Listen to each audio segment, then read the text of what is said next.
el Zoom? ¿Alguien puede escribir, levantar la mano? Ahora sí. Perfecto. Tercera vez.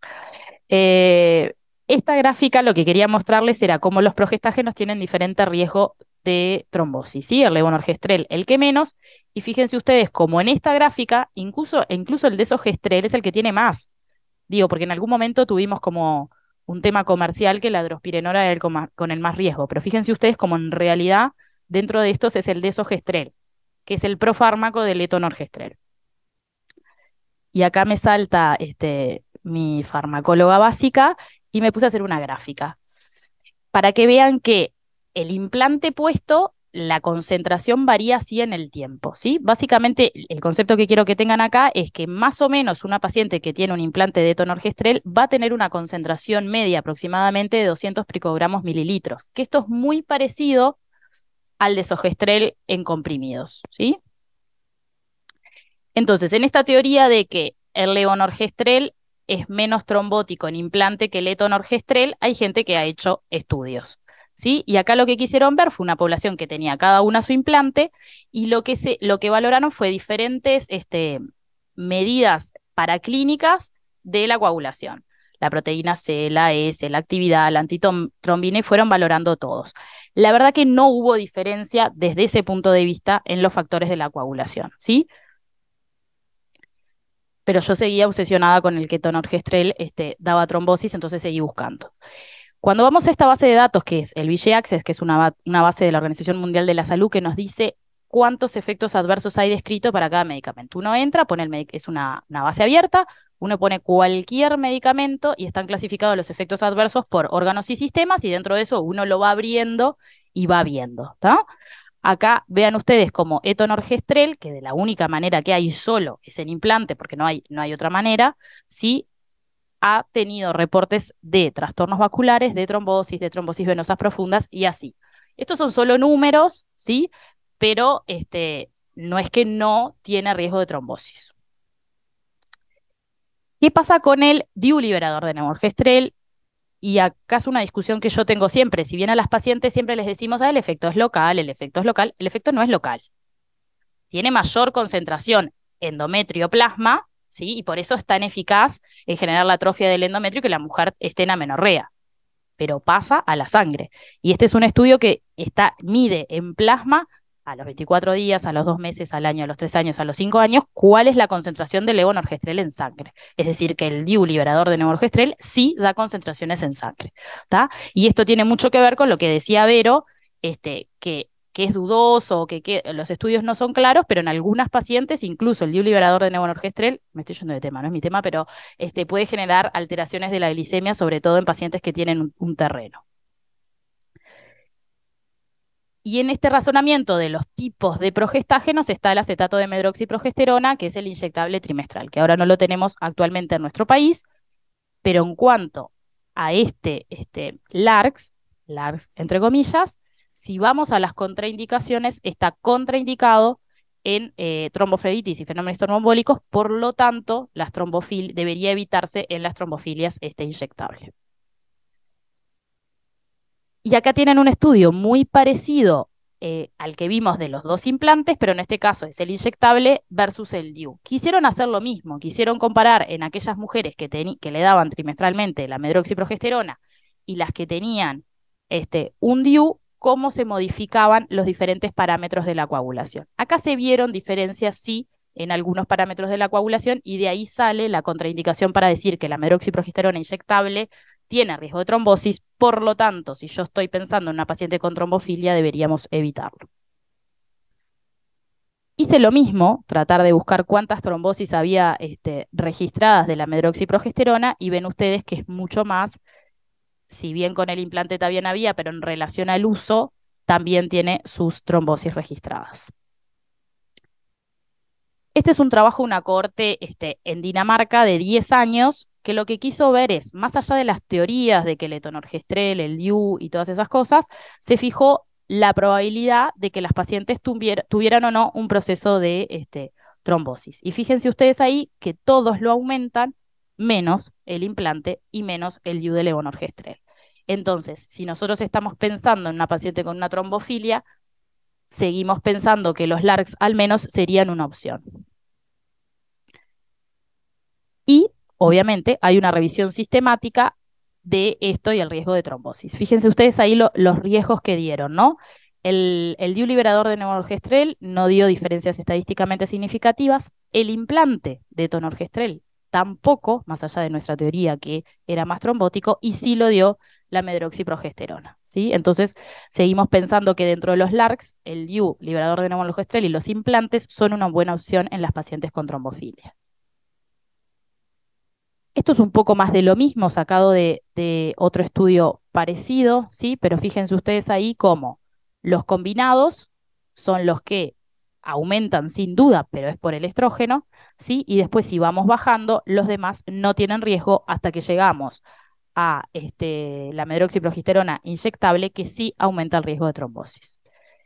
Entonces, nosotros veníamos pensando en mujeres con trombofilia y el riesgo de trombosis. Ya tenemos claro cuáles tienen mayor o menores riesgos de trombosis. Ahora, ¿qué pasa en las mujeres que tienen riesgo de trombosis? ¿No? Porque el tema era hablar de las mujeres con trombofilia, ¿sí? En ausencia de contraindicaciones, los LARCs deben considerarse de primera línea. Y acá LARCs no incluye la medroxiprogesterona, ¿sí? Que es lo que acá de abajo, en una paciente que tuvo un antecedente, una trombosis, no deberían usarse combinados y tampoco la medroxi. Vamos a hilar más fino, ¿no? Porque teníamos que hablar de trombofilias y pacientes con patologías del estilo.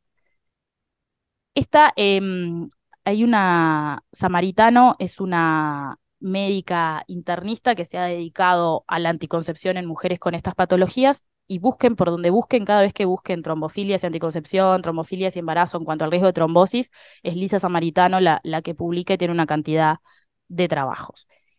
Ella ha tratado de ordenar las trombofilias, ¿no? Porque trombofilias es como una, no quiero hablar adelante, vale, de trombofilias, pero es una bolsa de una cantidad de cosas, todas ahí metidas, ¿sí? Pero lo que han demostrado es que el mayor riesgo de trombosis en pacientes con trombofilia es en aquellas que tienen los anticuerpos antifosfolipídicos positivos. Sería como dentro de las trombofilias, dos grupos, anticuerpos antifosfolipídicos positivos y otros anticuerpos, ¿sí? El riesgo de trombosis es sobre todo en las pacientes que tienen los antifosfolipídicos positivos, ¿sí? Después empiezan a, a decalar en los diferentes anticuerpos que puede tener positivos la mujer. ¿Por qué? Porque acá en el manejo médico de una paciente con una trombofilia lo que nos importa es el riesgo de trombosis, y nosotros quizás lo que estamos haciendo es agregarle un factor más de riesgo de trombosis a estas pacientes, ¿sí? Entonces empiezan a establecer, según el nivel, el anticuerpo que tenga positivo y el nivel del anticuerpo, qué riesgo trombótico tenían estas mujeres. Entonces, acá tenemos que hablar como de diferentes situaciones clínicas. Uno es el lupus como enfermedad, lupus sistémico, otro es el síndrome antifosfolipídico y otras son las trombofilias hereditarias, que comparten el riesgo de trombosis, algunas más y otras menos, ¿sí? Y esto que ya lo dijeron todos, los criterios de elegibilidad que no los voy a explicar. Y acá a mí me pasa una cosa con la CDC y la OMS. Si ustedes ven ahí, fíjense que el Lilita es categoría 3. ¿No? Y si ustedes se fijan ahí en lupus, que es la primera, con anticuerpos antifosfolipídicos positivos, el DIU liberador levonorgestrel lo ponen en categoría 3, el de cobre es 1 y el implante también en 3. Y si siguen bajando en estas categorías, la cardiopatía isquémica, el stroke, la migraña y el antecedente de trombosis venosa también está en 3 para el DIU liberador de levonorgestrel y el implante.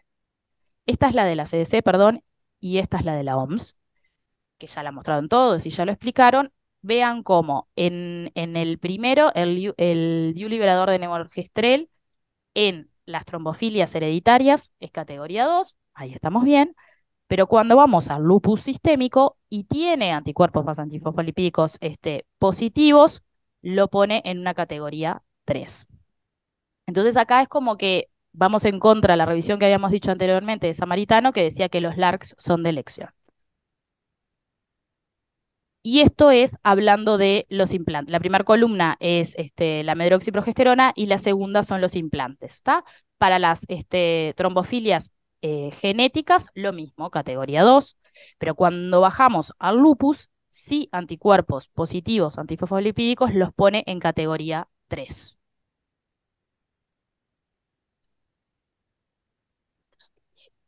Entonces, ahí queda la duda. ¿Y la duda por qué surge? La duda surge por el riesgo trombótico y por lo que ya dijeron todos, la probabilidad de que en un ensayo clínico de un implante versus placebo o versus otro método incluyan pacientes con riesgo de trombosis. O sea, estas pacientes no están adentro de los estudios, ¿sí?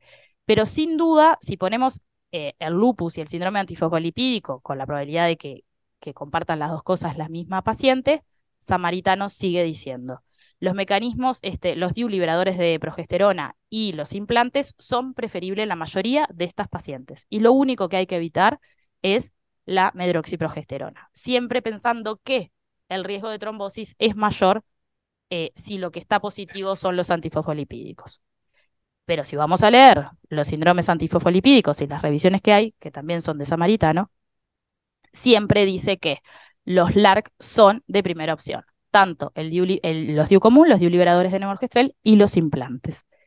Y es así que en algunas sociedades de reumatología, de patologías autoinmunes, hacen estos algoritmos, ¿sí? Que se basan en si tienen anticuerpos antifosfolipídicos positivos o no. Y así van decalando hasta llegar a los métodos anticonceptivos. Un ejemplo, si los anticuerpos antifosfolipídicos son positivos, el DIU, obviamente, el DIU común parecería ser, tanto el DIU común como el liberador de progestinas están verde, ¿sí? Que parecería ser que los que podemos usar sin problemas. Y te vuelve a decir de evitar, obviamente, los que tienen los combinados orales. Y así, según si son antifosfolipídicos positivos o negativos, y después el tipo de patología que tenga la paciente en cuanto a la actividad de la enfermedad, si es un lupus que está muy activo o si es un lupus que no está tan activo. Entonces ahí te va dividiendo, pero fíjense ustedes que en todas las situaciones con los anticuerpos o dependiendo de la actividad del lupus, los DIU y los implantes son de primera línea. Y es así que la Asociación Europea de Patologías Reumáticas, cuando tiene una guía que está buenísima, que te habla de qué hacer en lo preconcepcional, qué hacer en el embarazo y qué hacer en el puerperio, te pone que siempre en las pacientes con lupus, valorar la anticoncepción, debe darse una anticoncepción a las mujeres, esto ya lo dijeron todos. Estas son las mujeres que no hay que dejar sin anticoncepción porque peor es el embarazo y peor es el puerperio, ¿sí? Y ahí empieza a desglosar lo que podemos usar, ¿sí? Incluso, fíjense ustedes que acá pone que en pacientes con un lupus estable y con anticuerpos antifosfolipídicos negativos, incluso podríamos usar los anticonceptivos orales combinados, ¿sí? Y después empieza a diferenciar si tiene o no tiene los antifosfolipídicos positivos. ¿Qué pasa con las trombofilias hereditarias?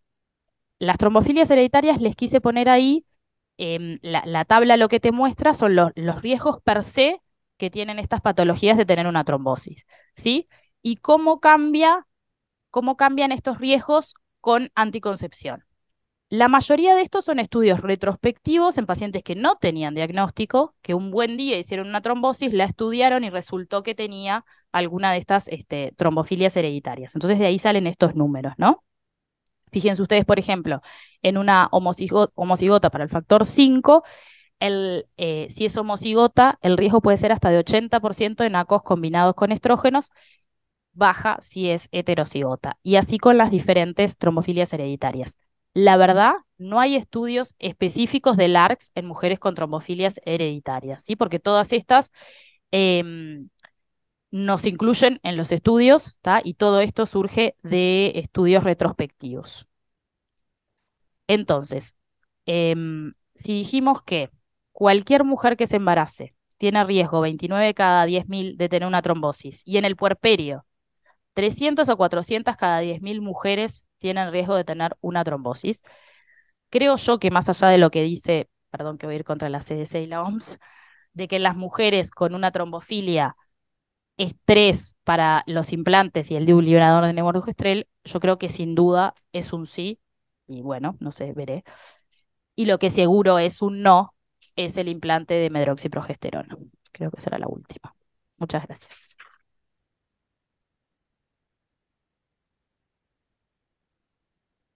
Muchas gracias, profesora Viroga. Ahora tenemos dos panelistas de lujo. Uno es el Rafa Aguirre, que es responsable de salud integral del Ministerio de Salud Pública. Todas las quejas de disponibilidad de implantes, de Mirena, etcétera, la pueden dirigir ahora. Y después tenemos una segunda invitada de lujo, Valentina Zubiaurre, que es la persona que más sabe en el Uruguay de patología médica y embarazo. Así que todas dudas de indicaciones, etcétera, pueden dirigirla a ella.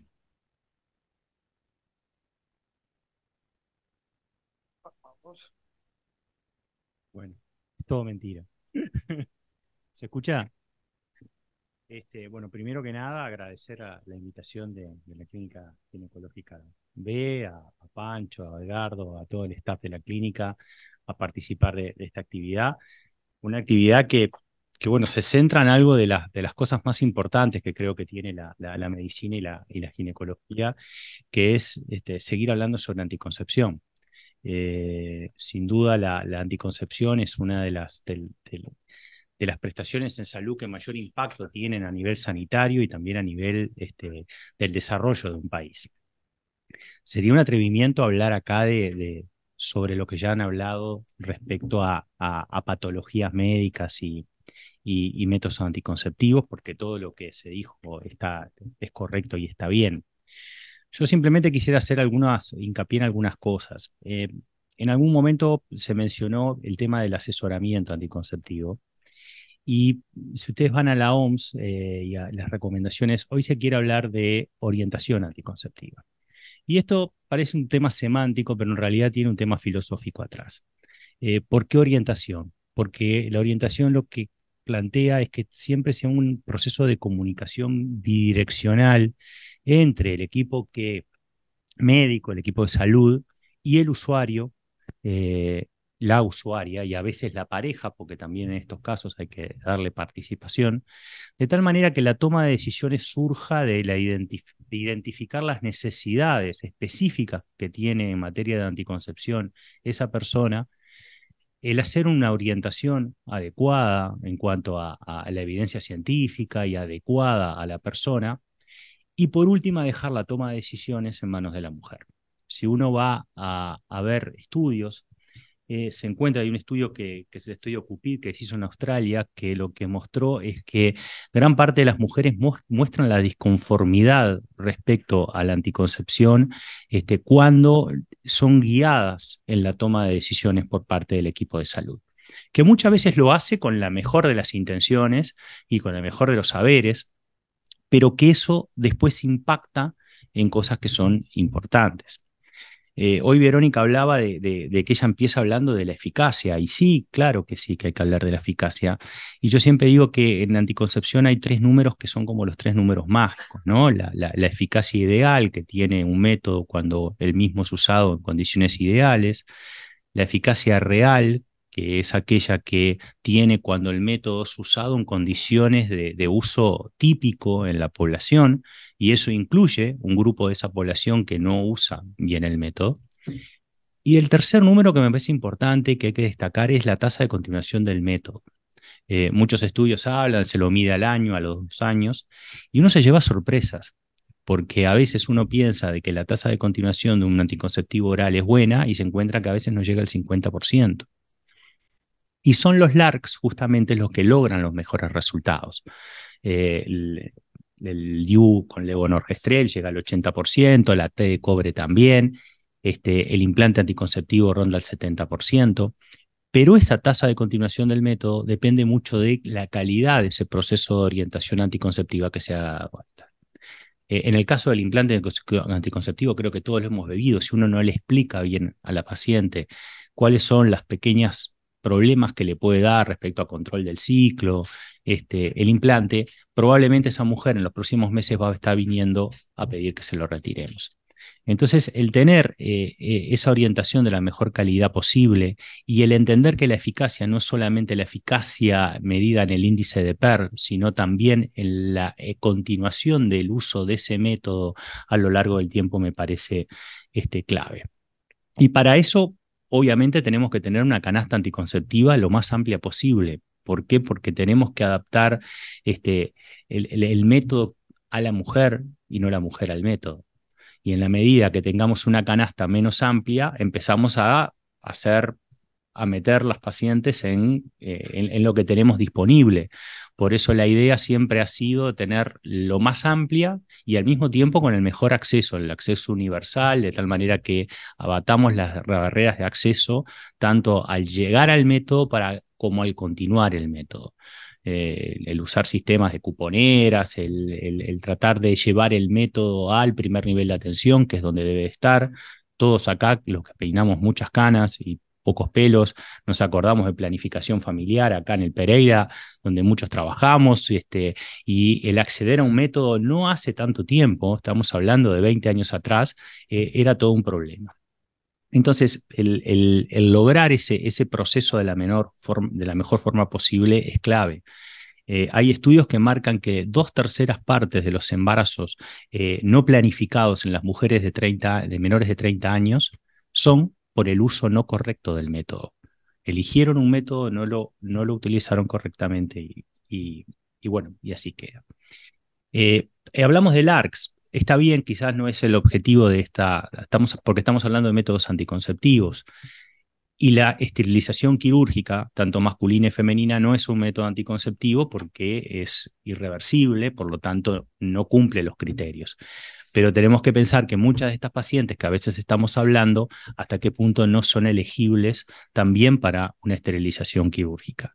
Y siempre pensar en eso que todos mencionaron, que acá cuando uno pondera el riesgo del método anticonceptivo, es el riesgo del método anticonceptivo versus el riesgo de un embarazo no deseado, con todo lo que implica en toda la toma de decisiones, de continuación del embarazo o de discontinuación del embarazo y los riesgos que.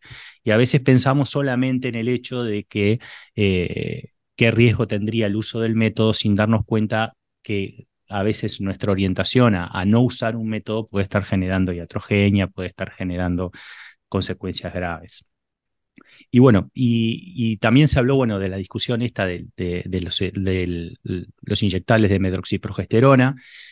Fue toda una decisión para nosotros traerlos. En realidad, la Organización Mundial de la Salud los tiene. Están disponibles solo en lo público, porque además tenemos un problema de registro, no hay ningún laboratorio interesado en traerlo comercialmente para tenerlo en todo el sistema. Y como todos estos métodos, son un método más en una canasta amplia que hay que adaptar el uso del mismo a cada situación en particular. Y estos grupos son grupos que son realmente cada vez más frecuentes, porque la obesidad, la anticoncepción en edades más cercanas al climaterio siguen siendo una necesidad clave, y por lo tanto creo que la vigencia de estos temas es cada vez más importante.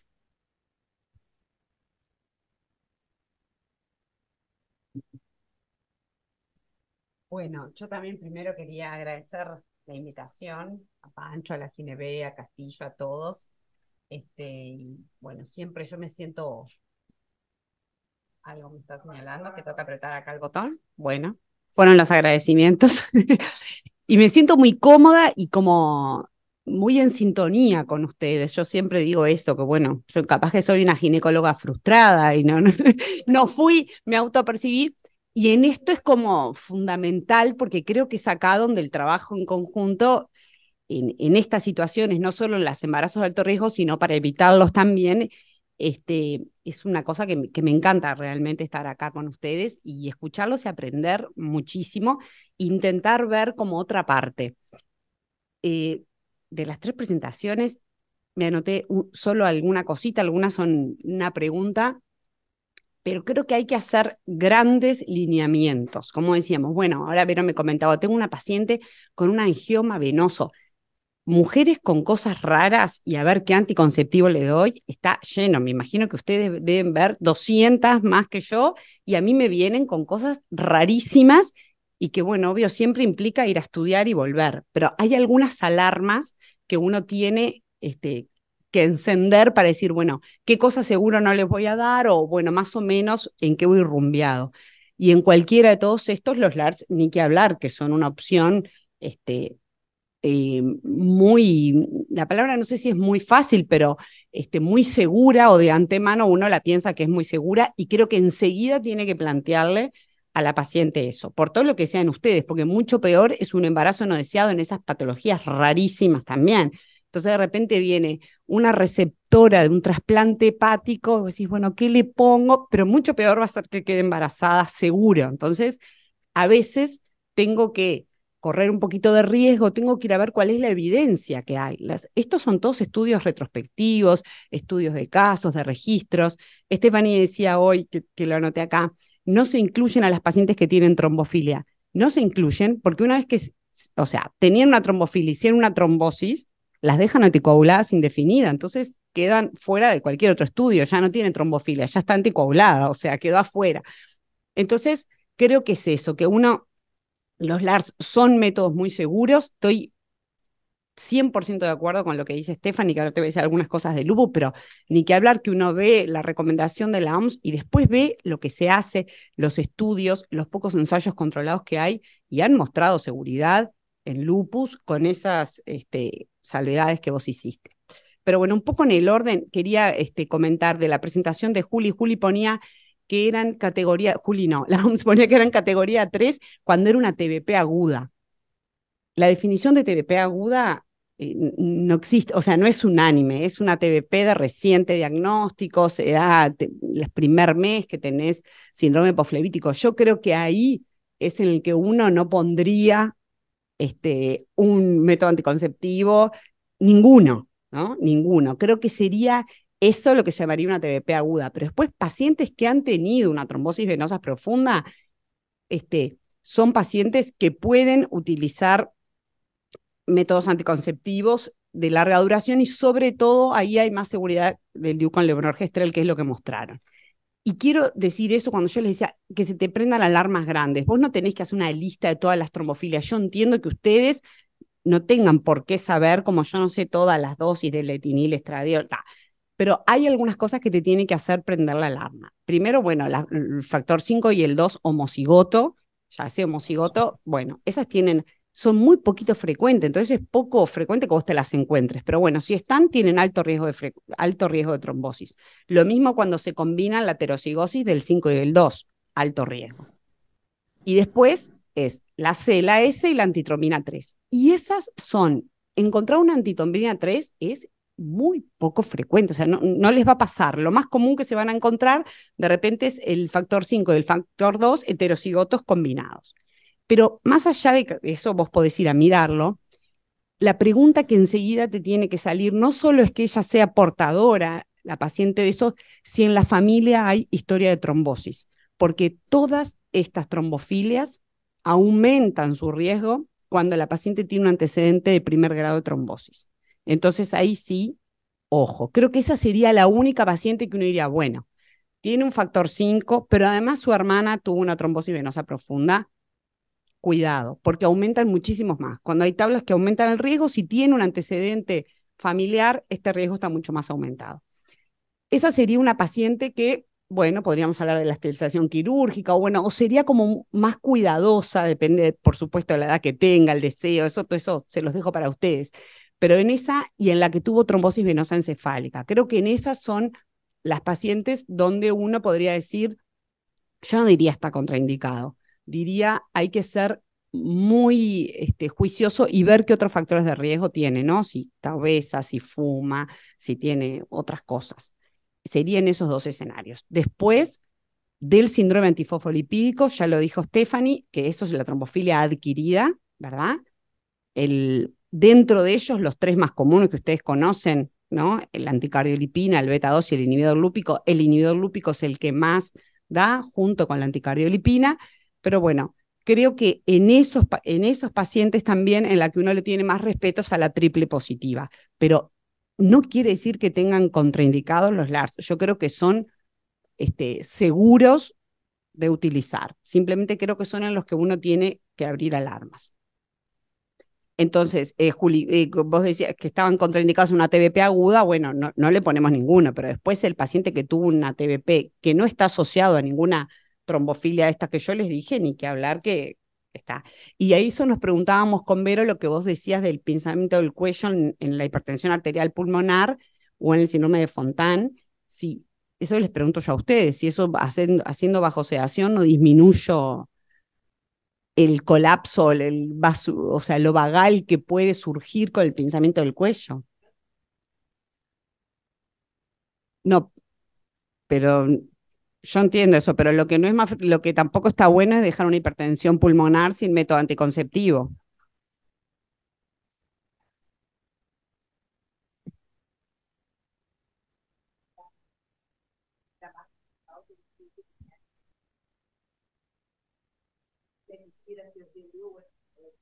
Se puede poner. Tiene que hablar con el micrófono.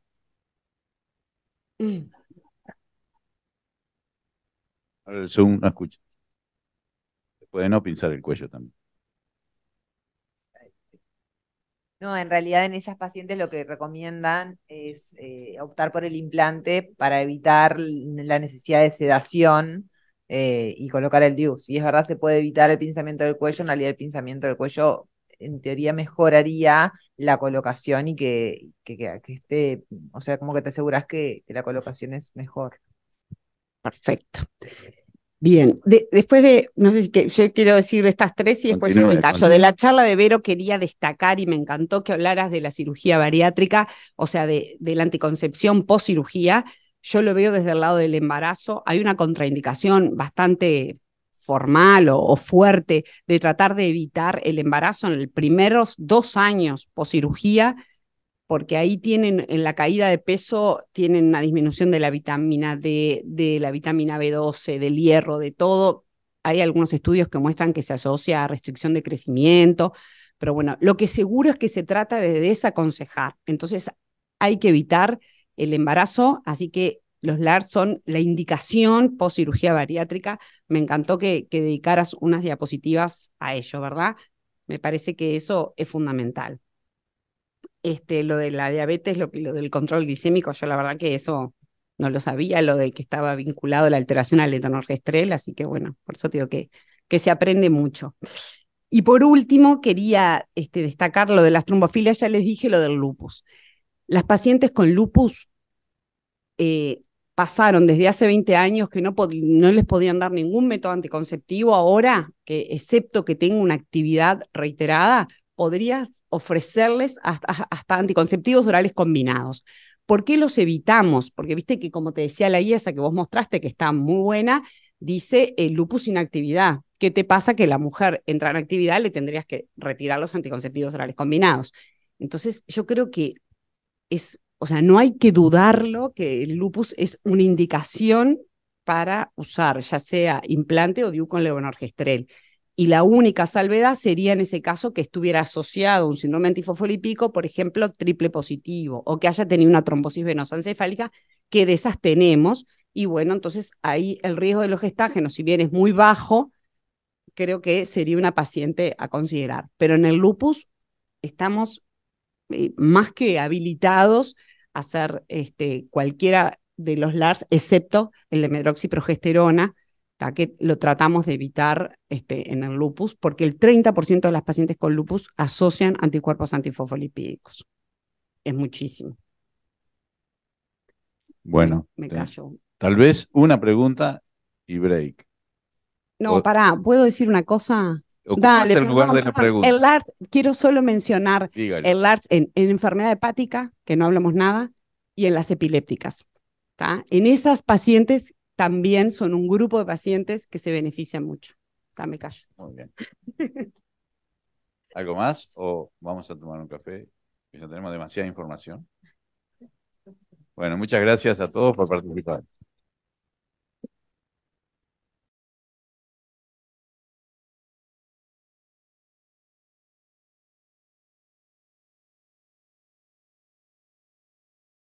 Bueno, buenas tardes para todos. Estamos ya con la última mesa de la jornada de puesta al día un solo día. En esta oportunidad se va a abordar el tema de los métodos de anticoncepción de eficacia en patología ginecológica. Y para eso contamos con 3 expositores y panelistas de discusión. Voy a presentar primero a los expositores. El doctor Rodrigo Giorgetta es profesor adjunto de la Clínica Ginecológica B.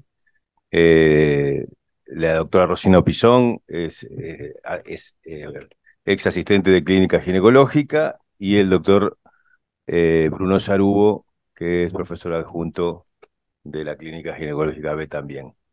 Y después, como panelistas, tenemos el gusto de acompañarnos la doctora Fernanda Nosal, que es profesora agregada de Clínica Ginecológica de la A del Hospital Pérez Rosell, y el doctor Pablo Suaya, que es profesor adjunto de la Clínica Ginecológica B, y Gonzalo Sotero, que me avisó que andaba con alguna complicación, capaz que llega un poco más tarde, y si no, seguiremos igual, por supuesto. Así que bueno, vamos a dar comienzo entonces a la mesa del día de hoy. Le pedimos la palabra al doctor Rodrigo Giorgetta, que va a abordar sobre los métodos de alta eficacia en miomatosis uterina. Así que podemos poner la presentación. Ahí va. Muy amable, gracias. Adelante. Perfecto. ¿Escucha ahí? Sí. Bueno, muchas gracias, Edgardo. Gracias por la invitación. El tema de hoy es el uso de los anticonceptivos reversibles de larga duración en mujeres portadoras de miomatosis uterina. Vamos a hacer primero un brevísimo repaso de la miomatosis uterina, luego hablar brevemente de cuáles son los métodos y ver cuál es la evidencia con respecto a esto. Con respecto a la miomatosis uterina, entonces, representa los tumores pélvicos más frecuentes, tiene una prevalencia aproximada de entre un 20 a un 40%. La mayoría de estos son asintomáticos. Esto también es importante a la hora de cuando necesitamos un método anticonceptivo, ver si la miomatosis, si la paciente tiene síntomas o si no tiene síntomas. Cuando presenta síntomas, estos se pueden presentar como un sangrado uterino anormal, como compresión de órganos vecinos, como dolor pelviano o por problemas de infertilidad. La prevalencia es mayor en mujeres. ¿Tenemos el mouse ahí? Sí. La prevalencia es mayor en mujeres afrodescendientes, como muestra la gráfica. Para los diversos grupos etarios, siempre es mayor en mujeres afrodescendentes en comparación con las mujeres de raza blanca. Y también, como importante, es la primera causa de histerectomía en pacientes premenopáusicas. Con respecto a la etiología, tiene un origen monoclonal, se origina a partir de un único clon de células musculares, y también hay una hipersensibilidad de las fibras musculares a lo que son los estrógenos y los progestágenos. Y también están relacionados con las citoquinas y factores de crecimiento que intervienen en los procesos de angiogénesis y de fibrosis. Esta es la clasificación de la miomatosis uterina. Brevemente, pueden ser submucosos, intramurales o subserosos. De estos, los que nos van o sea, todos son importantes. A los efectos de elegir un método anticonceptivo de larga duración reversible, como pueden ser los dispositivos intrauterinos, nos va a importar mucho cuáles son los miomas submucosos, que están representados con el 0, el 1 y el 2. El tipo 0 es el intracavitario pediculado. El tipo 1 es el que tiene menos de un 50% de componente intramural, y el tipo 2 es aquel que tiene más de un 50% de componente intramural. Esto luego lo vamos a ver, que puede ser una de las contraindicaciones para elegir alguno de estos métodos, como pueden ser los dispositivos intrauterinos. Brevemente ya lo vimos esto, los métodos anticonceptivos, así que la definición vamos a ir rápido. Con respecto a los métodos reversibles de larga duración, la mujer puede vivir plenamente su sexualidad, estar más tranquila, despreocuparse, no estar tan pendiente tanto de las visitas con el profesional de salud, también de los olvidos, a los efectos de cuidarse y de no quedar embarazada si no lo desea. Las ventajas entonces son reversibles, de larga duración, tiene una eficacia elevada a largo plazo, que es similar a la esterilización y en algunos casos mayor, como ahora lo vamos a ver. No dependen, y esto también es muy importante, del cumplimiento o del uso correcto por parte de la usuaria, como ya dijimos, son reversibles, y luego de retirado este método tiene un rápido retorno a la fertilidad y también tienen un muy buen perfil de seguridad. Otra cosa importante dentro de las características es que puede iniciarse en cualquier momento del ciclo menstrual, obviamente primero descartado que no haya un embarazo, y como ya dijimos, no son necesarias las visitas tan frecuentes con el personal de salud. Y son altamente costo efectivas, que si bien al inicio tiene un costo mayor, luego de transcurridos 3 años, cuando se lo compara con otros métodos anticonceptivos, habitualmente el costo es menor o por lo menos igual. Importante también es que ninguno de estos métodos sirve para prevenir infecciones de transmisión sexual, por lo cual la paciente debería, si mantiene relaciones sexuales de riesgo, usar otro método como pueden ser los métodos de barrera. También importante destacar que estos métodos requieren de un personal de salud capacitado y entrenado tanto para su colocación como para su retiro. Bueno, quedó medio chico esta tabla, lo que muestra en la primer columna, perdón, aquí, en esta primera columna, son los diversos tipos de métodos anticonceptivos que hay con el uso típico, con el uso perfecto y luego el porcentaje de mujeres que siguen utilizando este método luego de transcurrido un año. Lo único que vamos a ver va a ser los métodos de larga duración y entre ellos tenemos la T de cobre, que tiene un porcentaje de embarazo no deseado con el uso típico de 8 pacientes cada 1000, o sea, 0,8%, con el uso perfecto de 6 cada 1000. Luego, el DIU de levonorgestrel, que en este caso es el Mirena, tiene una tasa de embarazos no deseados en el primer año de 2 cada 1000.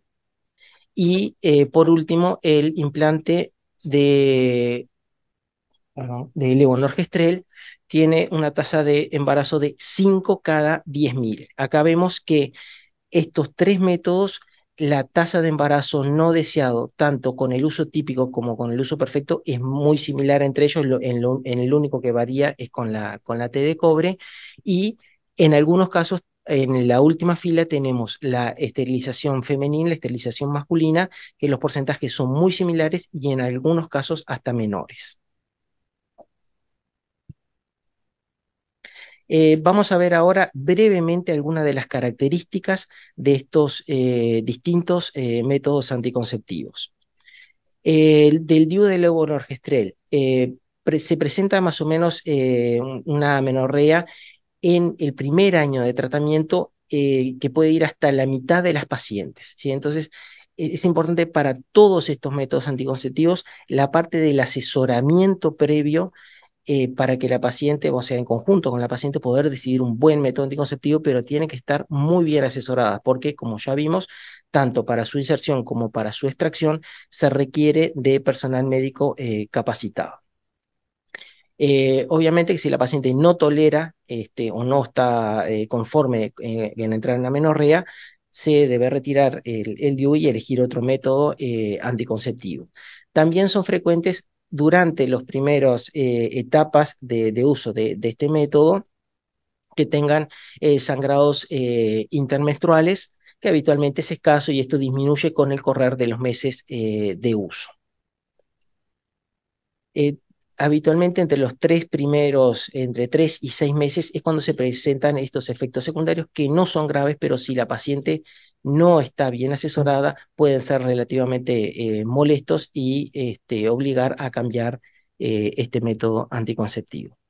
Con respecto a la T de cobre, el sangrado menstrual más abundante y prolongado es bastante frecuente, se presenta en 1 de cada 2 pacientes, pero principalmente también, igual que en el otro, al principio, en los primeros 3 a 6 meses, y esto habitualmente no requiere ningún tratamiento. Hay algunas estrategias de tratamiento, se puede agregar anticonceptivos, se puede agregar transamina, ácido tranexámico, o antiinflamatorios no esteroideos.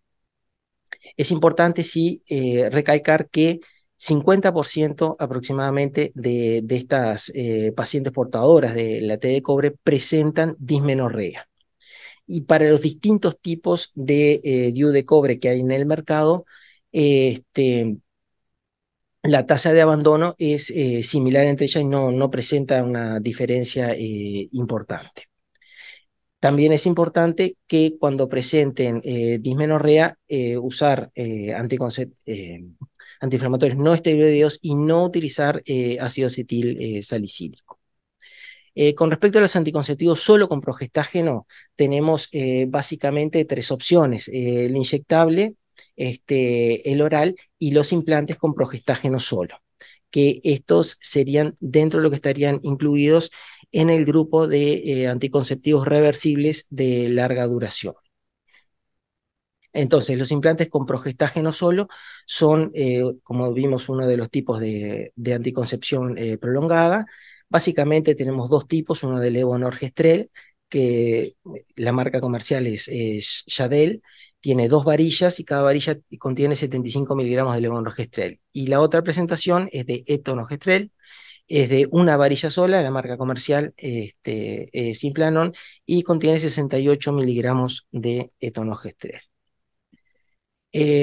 Con respecto al Yadel, el que es de 2 varillas, va a depender del peso de la mujer.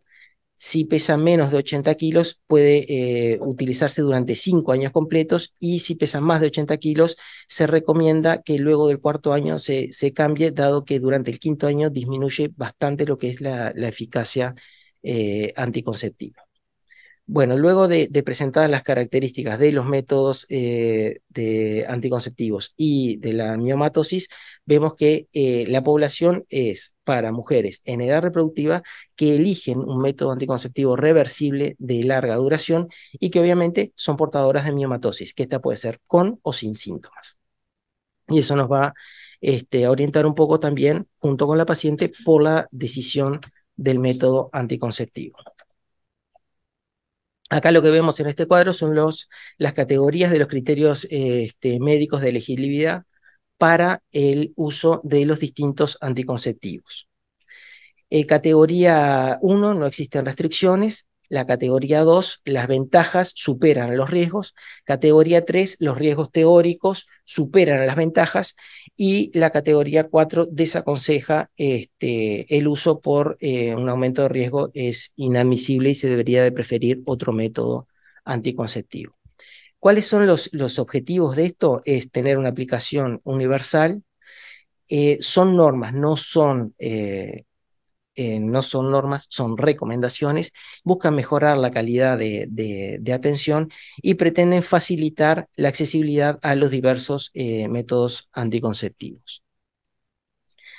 Con respecto a los criterios médicos de elegibilidad y miomatosis uterina, en ausencia de otra condición médica, solo con respecto a la miomatosis uterina, es categoría 1 para todos los métodos.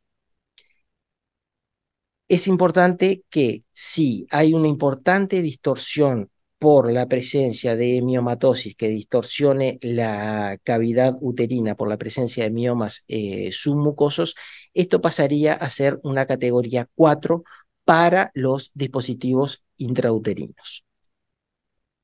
Acá lo que vemos son visiones histeroscópicas de miomas submucosos, los dos de tipo 0, que son pediculados, que protruyen la cavidad y que ocupan casi toda o que la deforman casi por completo, lo cual no haría preferible el uso de dispositivos intrauterinos en primera instancia.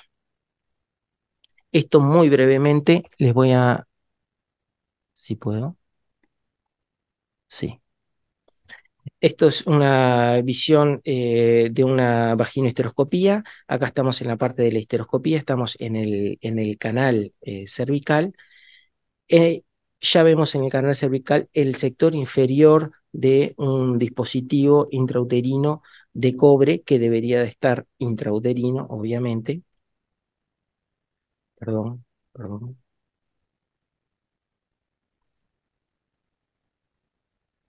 Bueno, no lo puedo adelantar, perdón.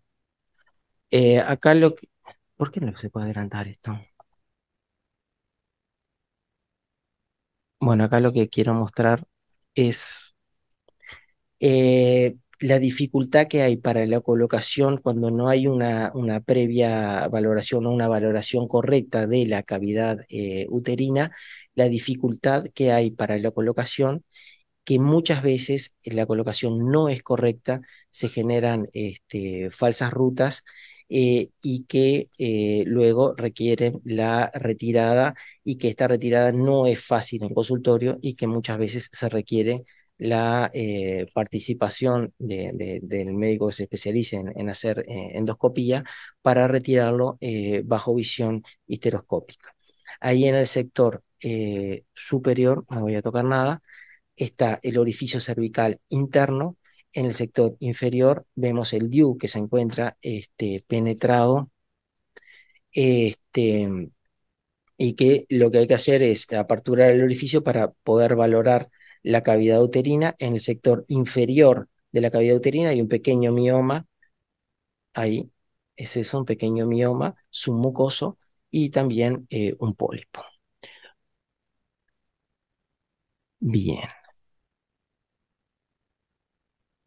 ahora sí.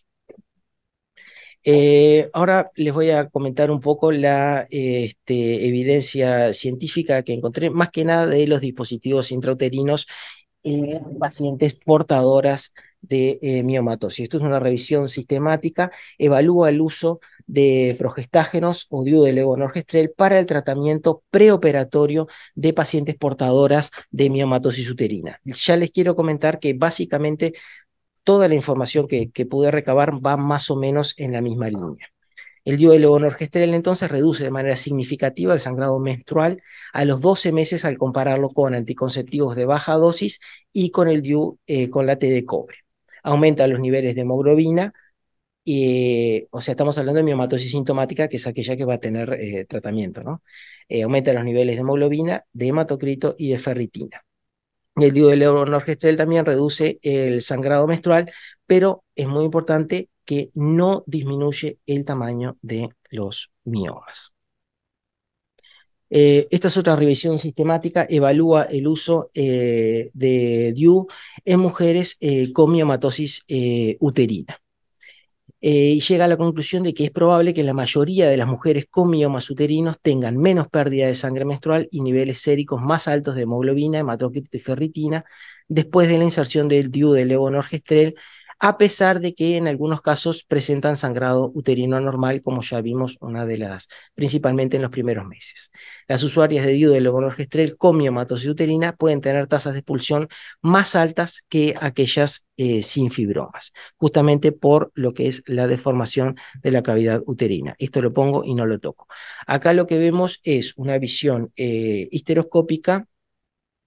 Vemos, esa es la región cornual del lado derecho, cuerno y ostium derecho. Vemos un poco de moco que dificulta un poco la visión. Ahí vemos un mioma pediculado, un mioma G0 de aproximadamente unos 3 centímetros. Ahí vemos una visión panorámica desde el orificio cervical interno y vemos que el mioma tiene un pedículo posterior y ocupa casi toda la cavidad. Es importante completar, cuando realizamos este estudio, completar igual la valoración de la cavidad uterina. Nos falta completar la visión del otro cuerno y ostium, que es del lado izquierdo. Se logra el pasaje. Bien.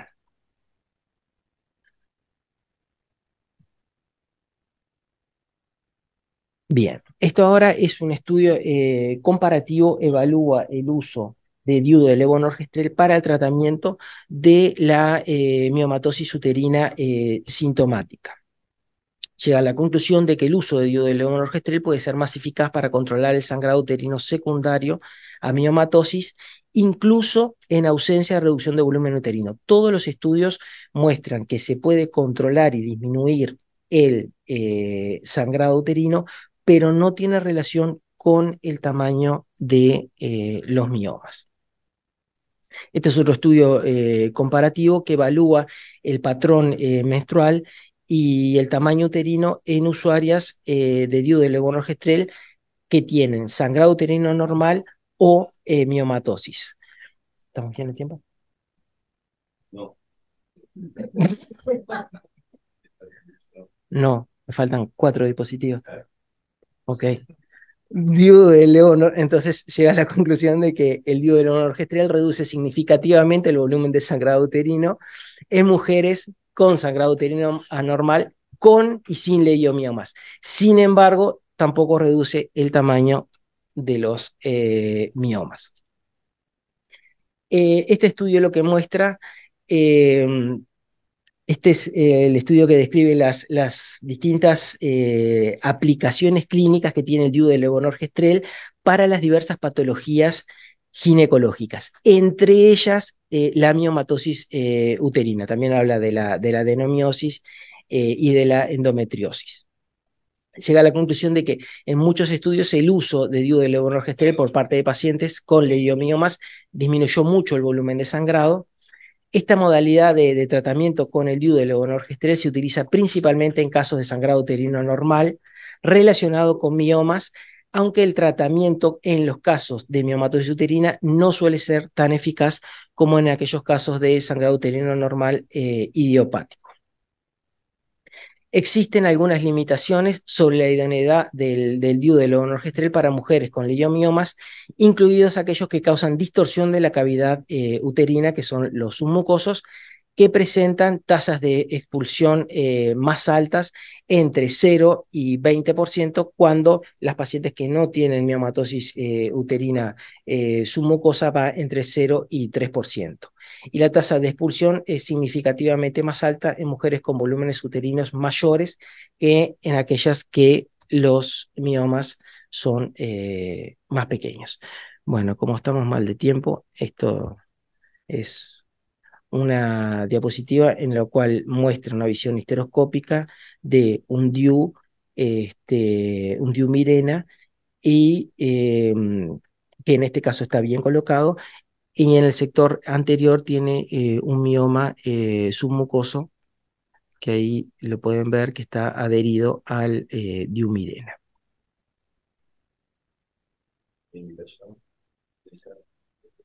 Sangrado uterino normal y miomatosis. Exactamente. Sí, era lo que les decía, que en los primeros meses estas pacientes, o sea, ya tengan o no tengan miomas, presentan un patrón intermenstrual de sangrado. Entonces digo, hay que asesorarlas bien para que sea un método efectivo, y hay que tratar de que, bueno, que pasen los primeros meses, que eso habitualmente pues los 6 meses revierte, ¿no? Bueno, por último, elección del método anticonceptivo reversible de larga duración va a depender de la preferencia de la usuaria, de si tiene una miomatosis sintomática o no, de la localización de los miomas, de la presencia de miomas submucosos que contraindiquen el uso de dispositivos intrauterinos, y por supuesto que tenga ausencia de comorbilidad que contraindique el uso de progestágenos. Gracias.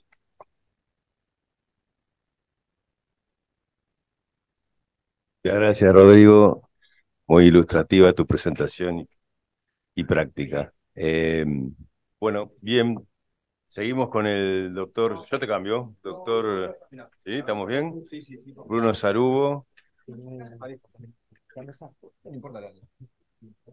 que va a hablar sobre los métodos anticonceptivos de regulación en pacientes con endometriosis, exactamente. Tenés ahí el micrófono. Así que bien. Bueno, prometo que va a ser un poquito más corta que la de Rodrigo, porque ya dijo algunas cosas Rodrigo, así que Vamos a estar bien con los Estamos tiempos. tranquilos. Me tocó un tema súper interesante que es la endometriosis, y sobre todo el manejo de los LARC en estas pacientes con esta patología. Y bueno, lo primero que fui a buscar cuando Edgardo me postuló para este tema es la definición de los anticonceptivos de larga duración. Y como dice ahí, se definen como anticonceptivos que deben ser administrados menos de una vez por ciclo, manteniendo su efecto anticonceptivo por más de 2 ciclos. Y dentro de los LARC que tenemos, bueno, ya los mencionaron a lo largo de todas las jornadas, pero tenemos al DIU con cobre con levonorgestrel, los implantes subdérmicos con levonorgestrel o etonogestrel, y al acetato de medroxiprogesterona de 150 intramuscular, que en realidad cumple con la definición de un LARC, pero la mayoría no lo considera porque, bueno, tienen menos efectividad y a su vez la administración es más frecuente. Con respecto a los LARC que contamos para el manejo de la endometriosis, esto ya lo mencionó Rodrigo, así que voy a ir un poco rápido. Contamos con el implante subdérmico de levonorgestrel como el Yadel, cuya duración es de 5 años. Contamos con el Implanon, que es de etonogestrel, que tiene una sola varilla, contiene 68 miligramos de etonogestrel y dura poco menos, 3 años. Y con respecto a las características de estos implantes, en realidad, bueno, ya saben que son muy eficaces, tienen una larga duración, evitan el primer paso hepático y tienen un rápido retorno de la fertilidad, un dato súper importante en pacientes con endometriosis, y obviamente no contienen estrógeno. Como efectos colaterales de los implantes, alteran el patrón menstrual, generan en aproximadamente el 20% de las pacientes amenorrea. En el 26% de las pacientes generan un sangrado uterino no programado, y dado que se encuentran niveles en sangre de progestágenos en pacientes usuarias de implantes, presentan más efectos secundarios que los DIU de levonorgestrel, y dentro de ellos están las cefaleas, bueno, acné, cambio de peso, tensión mamaria, mareos, cambios de humor y náuseas que pueden experimentar las pacientes. Con respecto a los DIU de levonorgestrel, bueno, ya conocen al Mirena y el Cailina. No traje el Yaidés porque en realidad el Yaidés ya a nivel de Latinoamérica ya no se está produciendo más. Creo que los que tenemos ahora en el mercado son los últimos que hay en stock, así que en realidad no voy a hablar mucho de lo que es el Yaidés. Pero bueno, sabemos que los DIU con levonorgestrel tienen muy alta eficacia anticonceptiva, también son de larga duración, son rápidamente reversibles, no contienen estrógenos, y como los niveles hormonales a nivel sanguíneo son bajos, tienen escasos efectos sistémicos, a diferencia de los implantes. Hay un poco un cuadro comparativo de los distintos DIU liberadores de hormonas que tenemos para el manejo de la endometriosis y como anticonceptivos. Tenemos al Mirena, que en realidad es del que hay más evidencia y es el de que todas las guías de endometriosis mencionan. Y también contamos hoy en día con el Cailina, que en realidad tiene el mismo tamaño que el Yaidés y dura más tiempo, ya que presenta 19,5 miligramos de levonorgestrel. Con respecto a ambos DIU, bueno, en realidad el Mirena es el que en realidad hay alguna cosa sobre endometriosis, del Cailina por el momento solamente anticonceptivo.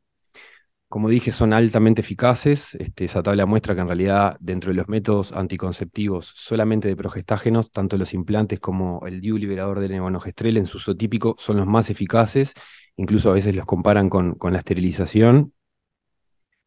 Y con respecto a quién puede usar un LARC, en realidad cualquier mujer que desee una anticoncepción reversible de alta eficacia y de larga duración y que obviamente no tenga las contraindicaciones de la OMS, pueden usar un LARC.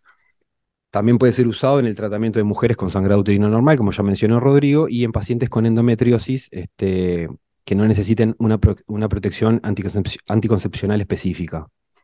Esto ya lo mencionaron, no lo voy a mencionar, pero bueno, un poco a tener en cuenta cuando uno recomienda o asesora sobre los métodos anticonceptivos, siempre tener en cuenta las categorías 3 y 4 de la OMS, a destacar y como nuevo, la lactancia menos de 6 semanas en los implantes subdérmicos ya no es una categoría 3, es una categoría 2, así que podríamos indicarlo. La categoría 4, bueno, ya la conocen del implante, el cáncer de mama actual. Y con respecto al DIU de levonorgestrel, ya mencionó Rodrigo algunas cosas, sobre todo las categorías 3 y 4 de la OMS, así que no lo voy a volver a repetir, pero siempre que asesoramos a una paciente es importante tener en cuenta estas tablas para obviamente recomendar el mejor método anticonceptivo. Y con respecto a la endometriosis, bueno, ya sabemos que es una condición ginecológica benigna, inflamatoria, sistémica, crónica, estrógeno dependiente, que afecta a un 10% de las mujeres en la edad reproductiva, incidencia que va en incremento debido a los cambios en los patrones reproductivos de la población. Las mujeres se embarazan cada vez más tarde, aproximadamente a los 30 años, y eso lo que genera son mayor número de ciclos menstruales y menstruación retrógrada, que sería una de las implicadas en la etiopatología de la endometriosis. A su vez, sabemos que clínicamente se caracteriza por ser una patología que se caracteriza por dolor y por efectos variables en la fertilidad. Dolor en sus diferentes formas, la más frecuente es la dismenorrea, le sigue el dolor pélvico crónico y la dispareunia profunda. Por lo tanto, cuando indicamos un método anticonceptivo, creo que debemos tener en cuenta, sobre todo en las pacientes con endometriosis, el manejo de estas cosas que mencioné anteriormente. Y bueno, cuando pensamos en anticoncepción en endometriosis es fundamental conocer la patogénesis de la endometriosis, sobre todo por eso, como dice ahí, es fundamental conocerla ya que nos va a permitir indicar regímenes anticonceptivos y también terapéuticos dirigidos a la paciente que permitan un excelente control de los síntomas, a su vez prevenir la progresión de la enfermedad y mantener al mismo tiempo una cobertura anticonceptiva eficaz. Por eso los LARC en las pacientes con endometriosis son una buena opción. Y en realidad, hablando un poco más de la etiopatogenia de la endometriosis, hay cada vez más artículos que nos hablan de, bueno, de una enfermedad endometrial, donde hay una expresión aberrante de ARN, de ARNs, ¿sí? Que en realidad lo que generan es una actividad aromatasa local a nivel de los focos de endometriosis, alteración de la angiogénesis, alteración de la neurogénesis, de la proliferación celular, alteración de la apoptosis, y también generan cierta resistencia a la progesterona.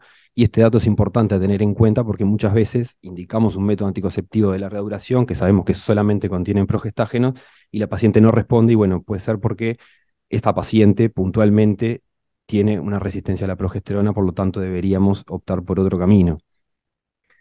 Y cada vez surgen más artículos, más revisiones sobre las nuevas terapéuticas en endometriosis, cada vez se va más a lo molecular. No me voy a referir a lo molecular, obviamente, porque esto es una charla de anticoncepción, pero bueno, el rol que tienen los progestágenos en la patología en sí misma, como dice ahí, los andrógenos en realidad tendrían un rol en la modulación del dolor, y las progestinas derivadas de la 19-nortestosterona, como es el etonogestrel y el levonorgestrel, ambos incluidos en los LARC, disminuirían esa sensibilidad del dolor, ya que tienen un efecto agonista sobre los receptores androgénicos.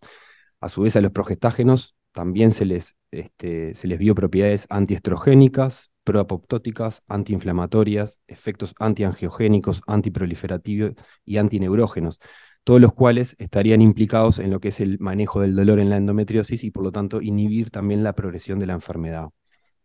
Y en realidad me puse a buscar guías de anticoncepción y en realidad la gran mayoría de las guías mencionan a distintas patologías médicas, pero ninguna hace referencia puntualmente a la endometriosis.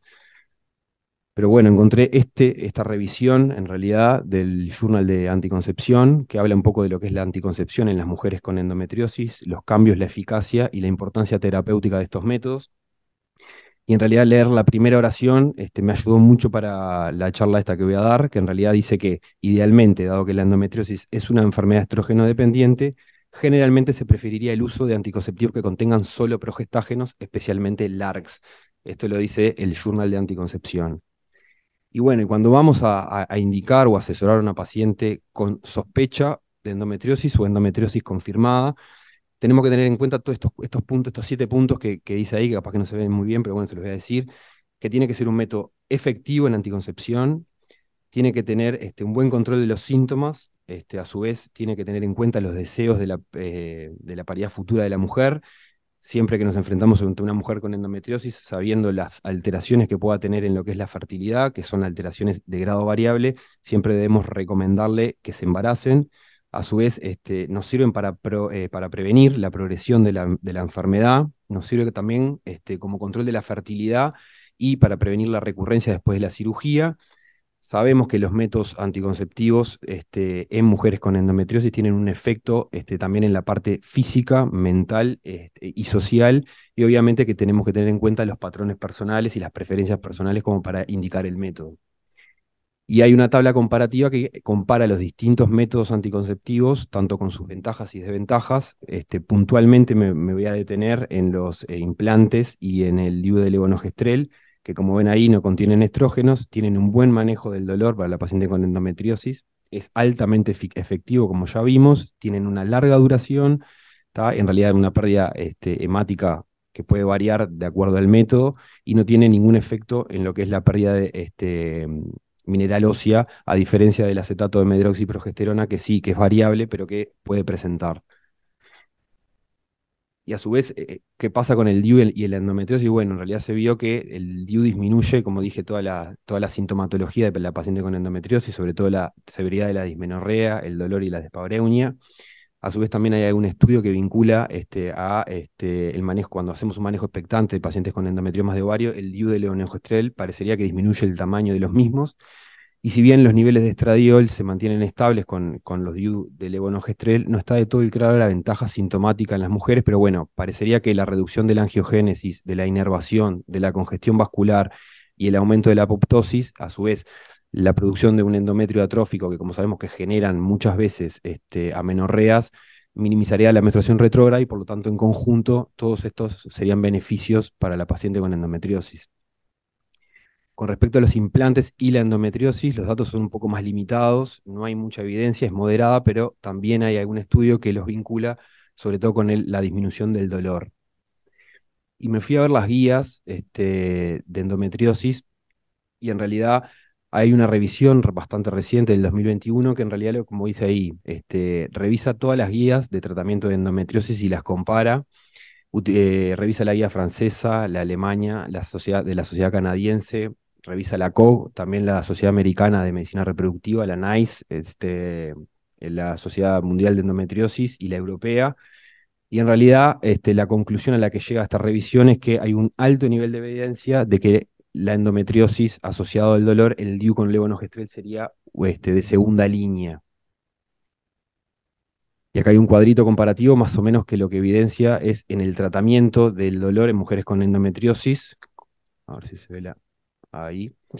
No me voy a referir a la parte quirúrgica, sino a la parte médica. Y bueno, en realidad, como dije, la gran mayoría de las guías lo que recomiendan como primera línea de tratamiento son las progestinas en la forma de dienogest, acetato de medroxiprogesterona o anticonceptivos combinados. Y como segunda línea incluyen al DIU con levonorgestrel y agonistas de la GnRH.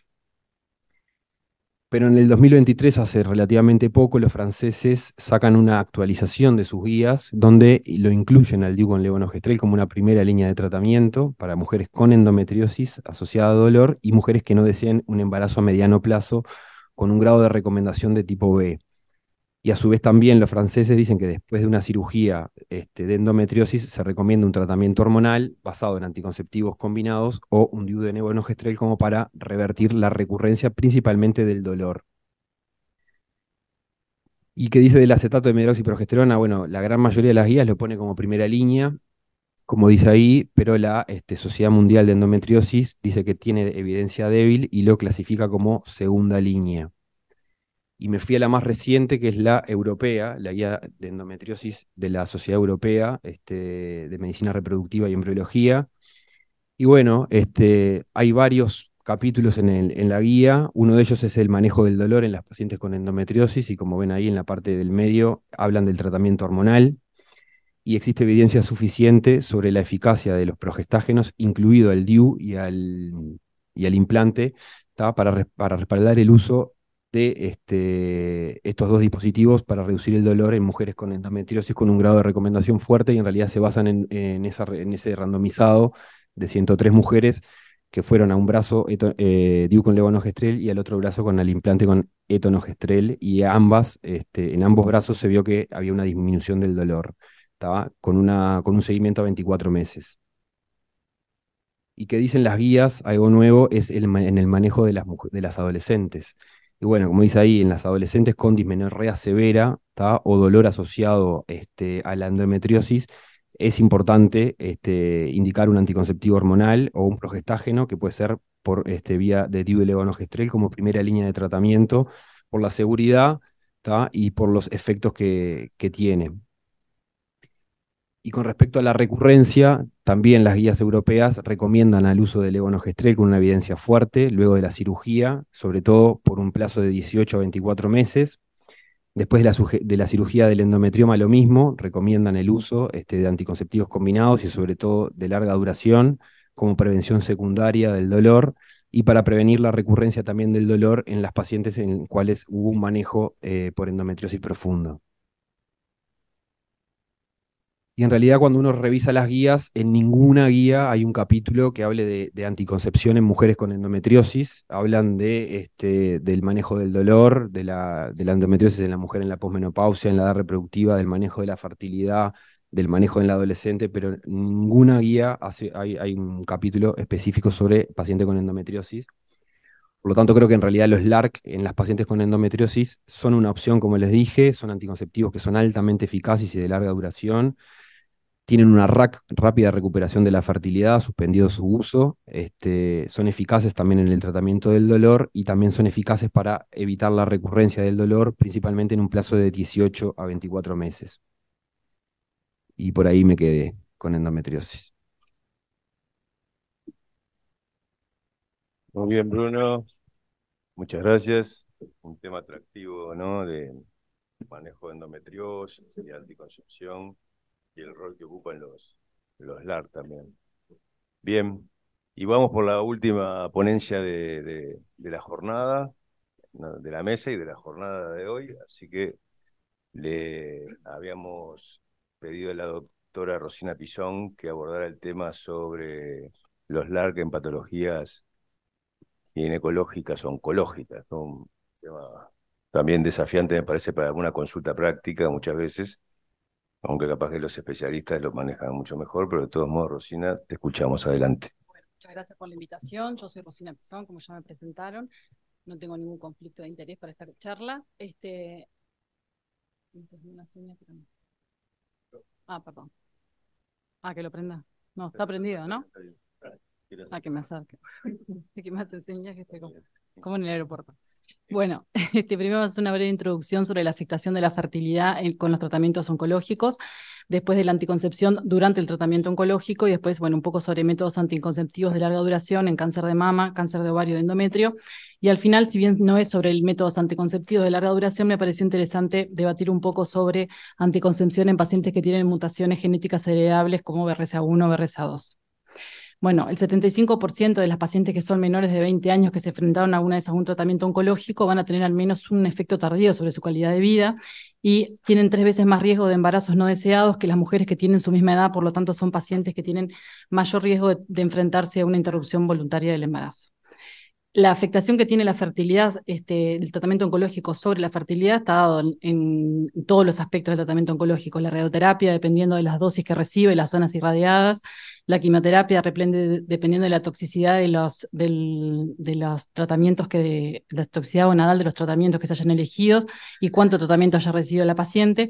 Y el tratamiento quirúrgico, que si bien hay muchas patologías oncológicas donde ahora, por suerte, hay preservación de la fertilidad, incluso con tratamientos quirúrgicos que preserven la fertilidad, el futuro reproductivo también se ve afectado. Entonces, los tratamientos oncológicos ya sabemos que disminuyen la fertilidad de las pacientes, pero no son per se un método anticonceptivo. Por lo tanto, la insuficiencia ovárica puede ser transitoria o permanente y que una paciente se encuentre en amenorrea o con ausencia de signos de ovulación no es una garantía de la ausencia de posibilidad de embarazo.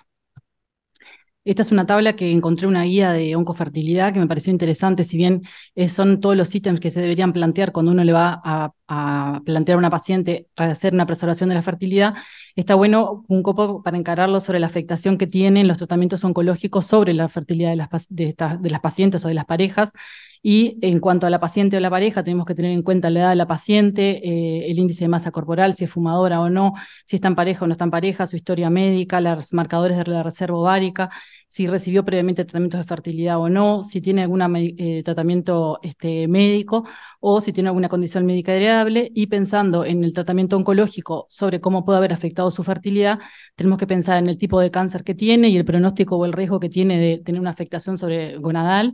La urgencia del tratamiento es en realidad para cuando se decide realizar una preservación de la fertilidad para ir a un tratamiento oncológico, pero tenemos que pensar en qué tipo de tratamiento recibió, si recibió quimioterapia, en qué régimen y a qué dosis, radioterapia, qué localización y qué dosis, y bueno, si recibió hormonoterapias o un tratamiento endocrinológico particular o alguna cirugía, y la duración de los tratamientos.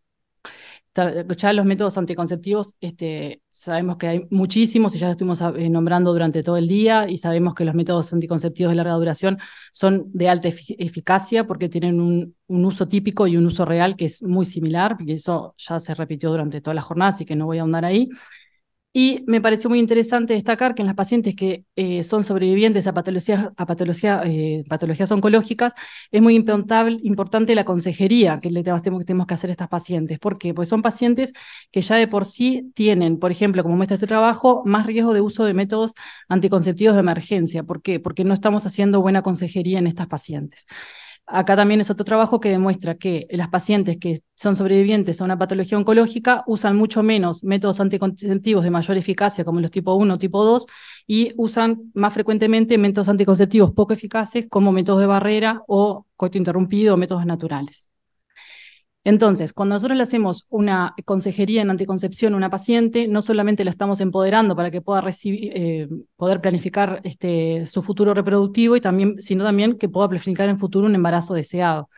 Y este es un trabajo que se hizo en un centro de oncofertilidad, donde se vio que de todas las pacientes de ese periodo que evaluaron, solamente un 3% trajeron a la consulta como una duda o la anticoncepción, que el resto fue el equipo de salud que la estaba viendo el que tuvo que poner sobre la mesa la discusión en anticoncepción en estas pacientes. Y que incluso en pacientes en las que se les había realizado una consejería de parte del equipo de oncofertilidad, la mayoría tenían mucho miedo del uso de terapias hormonales y también tenían miedo a poder incorporar otro tratamiento más aparte del que ya estaban haciendo, y por eso es importante tener presente esto y saber que son pacientes que tienen miedo a la anticoncepción y que nosotros tenemos que actuar en contra y no seguir fomentando ese miedo, sino que hacer una consejería que sea efectiva. Cuando nos enfrentamos a pensar, bueno, a ver, si estamos hablando de pacientes oncológicas y vamos a hablar de anticoncepción, tenemos dos grandes momentos, ¿no? Uno es la paciente que está actualmente recibiendo un tratamiento oncológico y la otra es la que es una sobreviviente a una patología oncológica. Durante algunas consideraciones a tener en cuenta durante el tratamiento oncológico, obviamente vamos a basarnos, como todas las charlas que ya vinieron hablando previo, en los criterios de elegibilidad de la OMS para la anticoncepción. Tenemos que tener presente el riesgo de enfermedad tromboembólica venosa que tienen las pacientes que están cursando una enfermedad oncológica y un tratamiento oncológico, y estas pacientes que tienen una complicación tromboembólica tienen el doble de riesgo de mortalidad. Por lo tanto, siguiendo los criterios de elegibilidad de la OMS, durante el tratamiento oncológico, los métodos anticonceptivos que tienen estrógeno son categoría 4 durante los 6 meses siguientes al tratamiento oncológico. Tenemos que tener presente también que el tratamiento oncológico genera alteraciones hematológicas como anemia y trombocitopenia, y esto es importante tenerlo en cuenta. Por ejemplo, si vamos a usar un método anticonceptivo de larga duración como un dispositivo intrauterino o un implante, si es una paciente que está cursando con una plaquetopenia importante, no hacer ningún método invasivo. Y tener presente que las pacientes que tienen como un efecto adverso el tratamiento oncológico la anemia, los métodos anticonceptivos de gestágenos generalmente generan amenorrea, y estas pacientes se van a ver beneficiadas de mejorar la anemia, que puede ser un efecto secundario de su tratamiento oncológico. Y tener siempre presente que la anticoncepción de emergencia, ya sea hormonal o la colocación de un dispositivo intrauterino en los primeros 5 días luego de la relación sexual la que no me dio método anticonceptivo, no tiene ninguna contraindicación en las pacientes que estén cursando un tratamiento oncológico. Bueno, ahora yendo uno a uno, el cáncer de mama ya todos sabemos que es el cáncer más frecuente en nuestro país y que es el de mayor mortalidad, y si bien el pico de incidencia más importante es entre los 50 y 55 años, hay un 23% de mujeres que tienen cáncer de mama que son menores de 50 años, y en estas pacientes tenemos que hacer una buena consejería. Estos son los criterios de elegibilidad de la OMS. Vemos que el cáncer de mama, cuando la paciente está cursando el cáncer de mama, cursando el diagnóstico y el tratamiento, todos los métodos hormonales son categoría 4, y la elección en estas pacientes serían los métodos de barrera o el dispositivo intrauterino no hormonal. Y luego de que pasaron 5 años de que la paciente recibió el tratamiento, los métodos anticonceptivos hormonales, y acá incluye al DIU liberador de orogestrel, serían categoría 3, o sea que en cierta manera los podríamos considerar ante algún tratamiento, alguna patología oncológica, ginecológica que lo amerite. Como sabemos, el cáncer de mama es un tumor que es hormonodependiente, o sea que no va a haber contraindicaciones para los métodos anticonceptivos de larga duración como el DIU hormonal. en los primeros 5 años, post-tratamiento, el DIU hormonal y los métodos de barrera son los de elección, y como dije, luego de 5 años, los DIU liberadores de levonorgestrel podrían ser una categoría 3, o sea que si alguna patología lo merita, se podrían utilizar. Esta es una revisión Cochrane del 2019 que lo que hizo fue evaluar en aquellas pacientes en la pre y en la pre y posmenopausia que estaban en tratamiento con tamoxifeno si el uso de un dispositivo, un sistema intrauterino liberador de levonorgestrel tenía un efecto protector sobre el endometrio en aquellas que estaban usando tamoxifeno. Y lo que evaluaron fue patología endometrial versus la aparición de una recaída en su cáncer de mama, y evaluaron hacer en un grupo control endometrial y en el otro solamente el control y la colocación de un sistema intrauterino, y se vio que en aquellas pacientes en las cuales se le había colocado un sistema intrauterino, o sea, un DIU hormonal, tenían menos incidencias de pólipos endometriales y de hiperplasia, y obviamente mayor riesgo de sangrado uterino normal en los primeros 12 meses post colocación del dispositivo. Y el cáncer de mama como efecto adverso fue igual para ambos grupos. O sea que no se vio más riesgo de una recaída de cáncer de mama en aquellas pacientes en las que se utilizó un DIU liberador de levonorgestrel. Bueno, en cuanto al cáncer de ovario, la afectación más frecuente obviamente es en la posmenopausia, pero hay un 20% de pacientes que son menores de 50 años, y aquellas en las que se determina un tratamiento conservador es importante también realizar una consejería en anticoncepción. En el cáncer de ovario no hay contraindicaciones para ninguno de los métodos anticonceptivos por la enfermedad de por sí. Hay algunos trabajos que, por ejemplo, es un trabajo que demuestra que el DIU, el dispositivo intrauterino, no empeora la evolución de un cáncer de ovario. Y después hay varios trabajos publicados sobre los efectos beneficiosos que tiene el uso del DIU, del dispositivo intrauterino, ya sea hormonal o no hormonal, y el menor riesgo de cáncer de ovario, no para pacientes sobrevivientes de patología oncológica, sino en población general, donde vemos que se compara el uso en las pacientes que alguna vez usaron un dispositivo intrauterino contra las que no lo usaron, y se vio que hay menor riesgo de cáncer de ovario en las usuarias de DIU, de dispositivos intrauterinos. Hay varios trabajos de esos. Y después, en cuanto al cáncer de endometrio, el 25% de mujeres que tienen cáncer de endometrio van a estar en la perimenopausia, y un 3 a 5% van a ser menores de 40 años.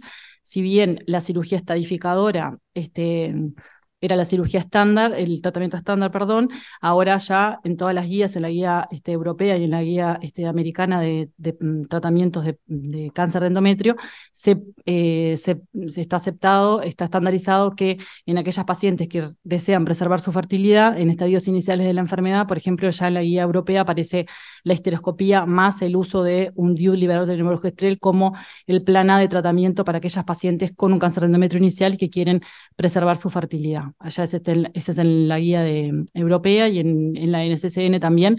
O sea que acá los métodos anticonceptivos reversibles de larga duración, el DIU liberador de levonorgestrel, es no solo por la anticoncepción, sino que es la terapéutica indicada en las pacientes con cáncer de endometrio. Bueno, y me pareció un trabajo interesante y por eso lo traigo, que es un trabajo canadiense en el cual demostraron que en aquellas pacientes que tenían un índice de masa corporal mayor a 30, encontraron que era costo efectivo en cuanto a la prevención del cáncer de endometrio, que estas pacientes utilizaran un DIU liberador de levonorgestrel, que evaluando los costos el riesgo que tiene por la obesidad de desarrollar un cáncer de endometrio, el riesgo que tiene, los costos que tienen la colocación del DIU, el seguimiento, y los costos que tienen el tratamiento por cáncer de endometrio, si desarrollar un cáncer de endometrio, que sería costo efectiva esta intervención. Bueno, y es otro trabajo, que es el trabajo NOWAC, que lo que demuestra también que es el DIU liberador del levonorgestrel está asociado a una disminución del cáncer de ovario y del cáncer de endometrio. Esto es en pacientes que no son sobrevivientes, sino en población general. Bueno, y para terminar, si bien no es sobre métodos anticonceptivos reversibles de larga duración, me pareció interesante discutir un poco qué pasa con esas pacientes y en la anticoncepción en aquellas pacientes que tienen mutaciones genéticas heredables conocidas, como las pacientes que tienen mutaciones BRCA1 o BRCA2. Hay múltiples trabajos sobre si los anticonceptivos orales disminuyen el riesgo de cáncer de ovario en esta paciente y qué pasa con el cáncer de mama en estas pacientes. Y bueno, hay múltiples trabajos, no hay dudas sobre el cáncer de ovarios, el uso de métodos anticonceptivos orales o cualquier método anovulatorio, el implante también disminuye el riesgo del cáncer de ovario. Hay trabajos que muestran que el cáncer de mama no empeoraría cuando se usa por menos de 5 años. Otros trabajos ven un leve aumento del cáncer de mama. Y en función de esto, por ejemplo, este trabajo ve que el aumento del riesgo de cáncer de mama se demostró en esas pacientes con un uso mayor a 5 años y el cáncer de ovario independiente del tiempo de uso. Pero de todas formas no se puede recomendar en este artículo la anticoncepción hormonal como prevención de cáncer de ovario en estas pacientes con mutaciones genéticas heredables. Y esta es una revisión sistemática publicada ahora en el 2023, que es basada en pacientes, en el análisis de pacientes con mutaciones BRCA, donde se vio que me quedó súper chiquito. Pero bueno, donde dice lo mismo, acá arriba es el riesgo del desarrollar un cáncer de mama, que en esta revisión sistemática son aproximadamente entre 9.000 y 10.000 pacientes portadoras de esta mutación genética. Hay un leve aumento del cáncer de mama y en cuanto al riesgo del cáncer de ovario, está disminuido con el uso de anticonceptivos orales, que fue lo que evaluó en este trabajo. No se evaluó, y también en ligadura tubaria, no se evaluó para métodos anticonceptivos reversibles de larga duración. Si vamos a la guía de la NCCN en la profilaxis de estas pacientes, cuando nos enfrentamos a una paciente que sabemos que tiene una mutación BRCA, dice, ¿cómo podemos hacer profilaxis para el cáncer de mama? Y nos explica, cómo seguirlas, cuándo pedir la mamografía, resonancia, todas las indicaciones. Y si vamos a la profilaxis del cáncer de ovario, acá abajo chiquitito, dice que considerar la posibilidad de anticonceptivos, considerar la posibilidad de hacer quimioprofilaxis en estas pacientes para el cáncer de ovario. Cuando vamos a leer a qué se refiere con quimioprevención, para el cáncer de ovario, explica un poco todo lo que yo les conté antes, de que si bien hay múltiples trabajos que muestran que el riesgo de cáncer de ovario está disminuido en estas pacientes, con la anticoncepción no se sabe aún para el cáncer de mama, entonces no es una recomendación formal. Bueno, entonces para llevarnos a casa, estar en amenorrea para una paciente que recibió una sobreviviente de una patología oncológica no significa la ausencia de posibilidad de embarazarse. Es súper importante traer a la consulta la anticoncepción, nosotros como profesionales hacer consejería en anticoncepción, no atemorizar a las pacientes, escucharlas y orientarlas y obviamente evitar los embarazos no deseados. Muchas gracias. Bien, bueno, muy amable Rosina, muy práctica tu presentación, además sobre todo por abordar tanto cáncer en ginecología y aplicar para el uso de los LARC, así que bueno, gracias por resumirlo. Bien, le voy a pedir a los panelistas que se acerquen a la mesa, uno allí, otro aquí, y ahí va, y ahí va a parar otra silla, no, porque salen allá en pantalla. Cambiamos, hacemos un change. Entonces, no, tú quédate, es así.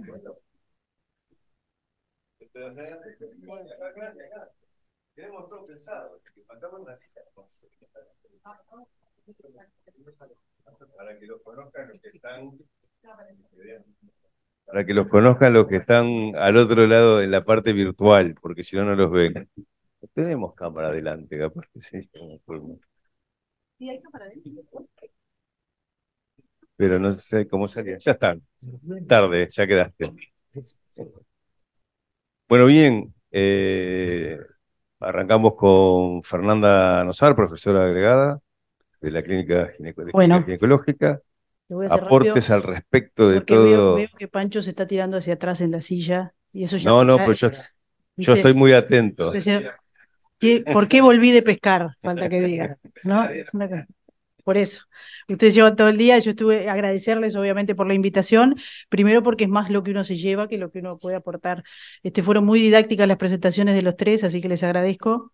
En particular, fui tomando apuntes para si tenía comentarios o reflexiones en cuanto a cada una de sus presentaciones. Estamos hablando de 3 patologías ginecológicas donde la anticoncepción tiene un rol relevante. Y yo pensaba mientras los escuchaba que una cosa es cuando reflexionamos en anticoncepción, en esas mujeres con esas diferentes patologías, y otras cuando empezamos en la utilidad de los métodos de larga duración como parte del paquete terapéutico en cada una de esas patologías que son diferentes. Y cuando escuchaba a Rodrigo y a Bruno, varias veces, los tres en realidad, y todos hacemos lo mismo, tenemos muy presente las consideraciones de la OMS en cuanto a la orientación y a las contraindicaciones. Y siempre a los ginecólogos nos deslinda de mucha culpa. Cuando dice categoría 1, no nos preocupamos más en analizar y está libre de indicaciones. Sin embargo, cuando está 3 y 4, también está prohibido. Y sin embargo, hoy, y en la mesa anterior y en esta, cuando uno va a analizar estrictamente la evidencia, hay muchas cosas que nos dicen y que relativizan en muchas patologías, por ejemplo, el cáncer de mama, las categorías 3 y 4 en algunos de los LARCs que han discutido hoy. Sobre todo, hemos insistido mucho, yo escuché mucho en las charlas, el DIU con levonorgestrel, que por suerte lo tenemos tan disponible que hemos adquirido mucha destreza en la utilidad.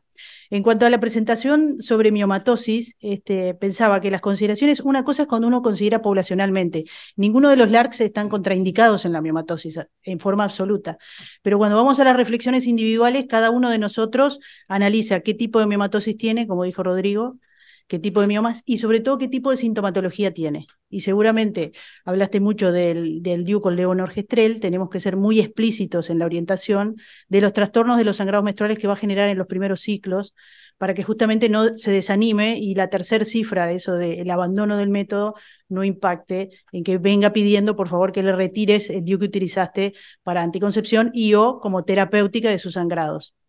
Y dentro de esas consideraciones también de los LARCs, los DIU, la T de cobre, específicamente seguramente no está dentro de nuestro inicial paquete de prestaciones en la miomatosis. Y a veces lo dejamos de hablar y es uno de los métodos de larga duración que tenemos que asesorar. Dependerá del tipo de miomatosis y de sintomatología que tenga. En cuanto a la endometriosis, quiero destacar una de las cosas fundamentalmente, que también creo que en la práctica clínica los ginecólogos tenemos poco presente, que es la utilidad que tiene el DIU con levonorgestrel en el tratamiento de la dismenorrea y que esa utilidad es igualable a los análogos de la GnRH. Y eso no es menor, porque el DIU con levonorgestrel no genera los efectos secundarios del hipoestrogenismo y está igualado en eficacia en el tratamiento de la dismenorrea. Entonces, tenemos que sí o sí deslindarnos mucho más, creo, de los análogos de la GnRH en el tratamiento de la dismenorrea y utilizar el DIU con levonorgestrel, que cada vez hay más evidencia de su utilidad en uno de los tratamientos sintomáticos de la endometriosis.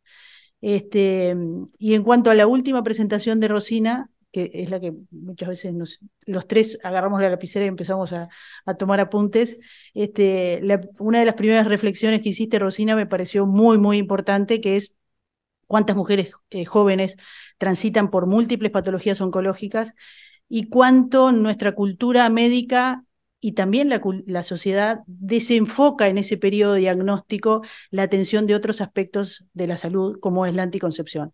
Y lo frecuente que son realmente los embarazos no buscados en ese periodo de transición diagnóstica y de inicio de terapéutica. Entonces, nosotros es imperdonable que ejerciendo la ginecología, la ginecobstetricia, no tengamos presente sistemáticamente el asesoramiento anticonceptivo para todos los diagnósticos de patologías oncológicas.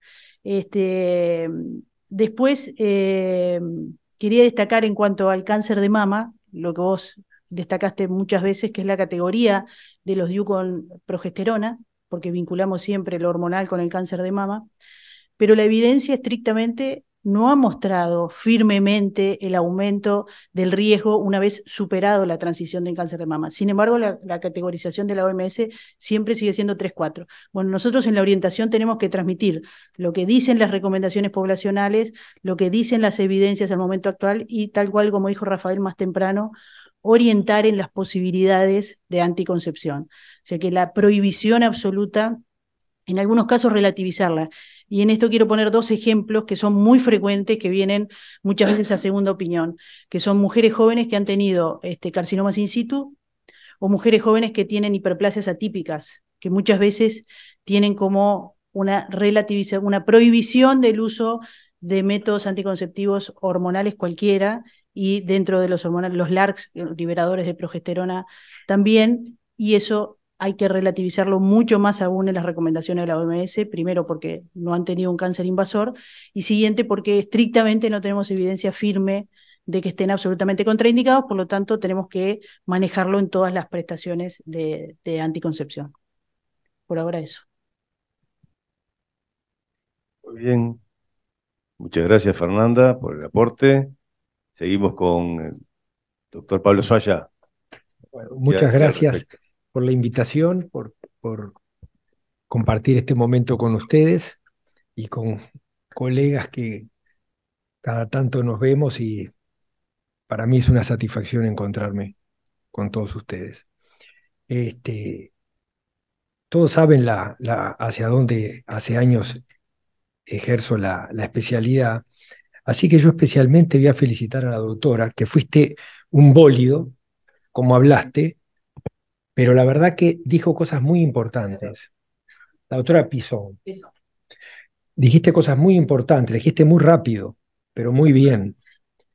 Los voy a felicitar a los tres, porque en realidad lo que los convoca o nos convocó de última es ver hacia dónde va la anticoncepción de larga duración, reversible, y en el caso de la oncología, voy a compartir lo que acaba de decir la doctora Nosar, es que cada vez se ven más pacientes jóvenes con cáncer, no in situ, con cáncer invasor, ya sean en el aparato genital o cánceres líquidos, de lo que sea, y que llegan a la consulta pacientes con la duda de cómo encarar la anticoncepción.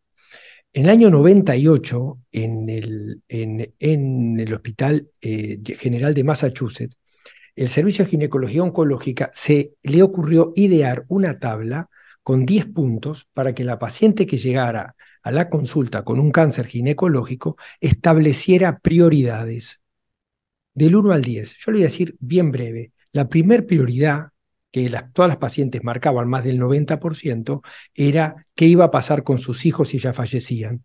Y la última prioridad, desde la octava a la décima, era la anticoncepción. O sea, pensaban que, y yo me lo anoté, que estar en tratamiento por un cáncer pasás a estar estéril. Entonces, ahí viene lo que tú dijiste, que es el embarazo no deseado y pasar por otro trauma más o por otra situación adversa del punto de vista físico y psicológico, como es tomar la decisión de interrumpir un embarazo. No voy a hablar de la miomatosis, lo dijiste muy bien, ya lo dijo Fernanda. Con respecto a lo que dijo Sarubo, es impactante que estamos convocados para hablar de anticoncepción y siempre sale la palabra estrógeno y progesterona, pues los receptores de estrógeno y progesterona son fundamentales en la vida de la mujer, desde el piso pélvico hasta el endometrio. Por lo tanto, en el caso de la endometriosis, yo voy a hablar de la parte quirúrgica, es muy importante la anticoncepción con gestágenos exclusivamente después de la cirugía conservadora. Es muy importante. Tú lo planteaste inclusive el mes de tratamiento. Bueno, yo te diría, ahí está, por lo menos te diría exactamente 18 meses y decirle hasta aquí no hay embarazo, si es posible luego el embarazo. Y con respecto a lo que dijo la doctora Pisón, el cáncer de mama es muy discutible qué hacer con el Mirena, hablando llanamente. Bueno, vamos a pensar qué pasa con pacientes con cáncer de mama que hoy se diagnostican muy jóvenes y que tienen la capacidad de volver a tener hijos o tener su primer hijo. Yo no estoy en contra, siempre y cuando nos alineemos con el oncólogo para el tratamiento o elegir ese método por un tiempo breve antes de decidir si la paciente puede quedar embarazada. Por lo tanto, hormona antimuleriana, fundamental. No vas a plantear tratamientos anticonceptivos si la capacidad folicular no es la adecuada. Hablaste del cáncer de ovario y dijiste, el cáncer de ovario no tiene contraindicación, es evidente, porque en realidad los cánceres de ovario no tienen en principio, contraindicaciones para los tratamientos hormonales. Ni aún los cánceres de ovario que se ven en las mujeres más jóvenes, en las adolescentes, los digerminomas, los teratomas, cualquier cáncer, los teratomas son benignos, pero los teratocarcinomas. Entonces, como un recuerdo, en el cáncer de ovario que tú vas a tratar en forma conservadora, estadio 1, G1, en esos cánceres de ovario no hay contraindicación porque los otros cánceres de ovario son quirúrgicos, entonces ya está, se acabó la fertilidad, ahí va. Y finalmente, el cáncer de endometrio, rotundo sí. ¿Por qué? Porque si nosotros le planteamos tratamiento conservador a mujeres menores de 40 años que desean tener un hijo, que tienen una variante histológica que es bien diferenciada, y hoy con toda la inmunistoquímica, que no me voy a poner a hablar de las características de la inmunistoquímica en el cáncer de endometrio, entonces, primera elección, la medroxiprogesterona para tratar el cáncer de endometrio, y segunda elección para evitar la evolución del cáncer y darle la chance de la fertilidad, el DIU con levonorgestrel. Por supuesto, nosotros en este momento tenemos 3 pacientes menores de 40 años, en las cuales en las 3 tuvimos que tomar conducta agresiva, porque si bien hubo un retroceso del cáncer en los primeros meses, el primer año en una de ellas, hoy están de vuelta con un cáncer de endometrio. Entonces, cáncer de endometrio, método anticonceptivo ideal es el Mirena. No es el tratamiento ideal, es para conversarlo, la medroxiprogesterona y el Mirena. Muchas gracias. Muy bien, Pablo. Gracias por tu aporte. Profesor doctor Gonzalo Sotero. Gracias. Primero, Rosina no es que habló volando, Rosina anda volando por la vida. Ah, bueno. Es así. Voy a mirar la última, por eso me trata. Muy bien. No, difícil hablar después de todo lo que dijeron Fer y Pablo. Sí quería de repente compartir algunas reflexiones que van acorde a algunas cosas que dijo Fernanda, por ejemplo. Sobre todo voy a arrancar por la parte de oncología y anticoncepción. Yo creo que el tema de la fertilidad, ya sea anticoncepción o lograr el embarazo en la paciente oncológica, es algo que lo estamos terminando de aprender últimamente, porque, y lo demuestra lo que decía Pablo de la Universidad de Minnesota, ¿fue que dijiste? En Boston, En Boston. el Mass General. Las mismas pacientes, el tema ese lo dejan, ya sea porque piensan que el tratamiento le va a llevar a una esterilidad o porque en ese momento le importa salvarme a costa de lo que sea y después veo qué pasa. Y yo creo que nosotros hacíamos lo mismo, nos olvidamos de la fertilidad, nos olvidamos de la anticoncepción, nos olvidamos de la sexualidad de la paciente oncológica. Entonces es algo que esto hay que tenerlo arriba de la mesa. Por suerte, últimamente en el Uruguay contamos con especialistas como Dana Himmelman, muy amiga de Rosina, y que yo creo que lo que no hace otra cosa que desafiarnos a todos que lo manejemos, ya sea para cuando hagamos el tratamiento pensar en una fertilidad próxima, y ya sea cuando esa paciente esté durante el tratamiento, incluso después, si no quiere el embarazo, pensar en la anticoncepción ideal, sin atarnos, y ahí viene con lo que decía Fernanda, atarnos porque a todos nos gustan las recetas y los criterios de elegibilidad, y es práctico, nos da un respaldo, pero yo creo que como siempre el médico tiene que tener sentido común.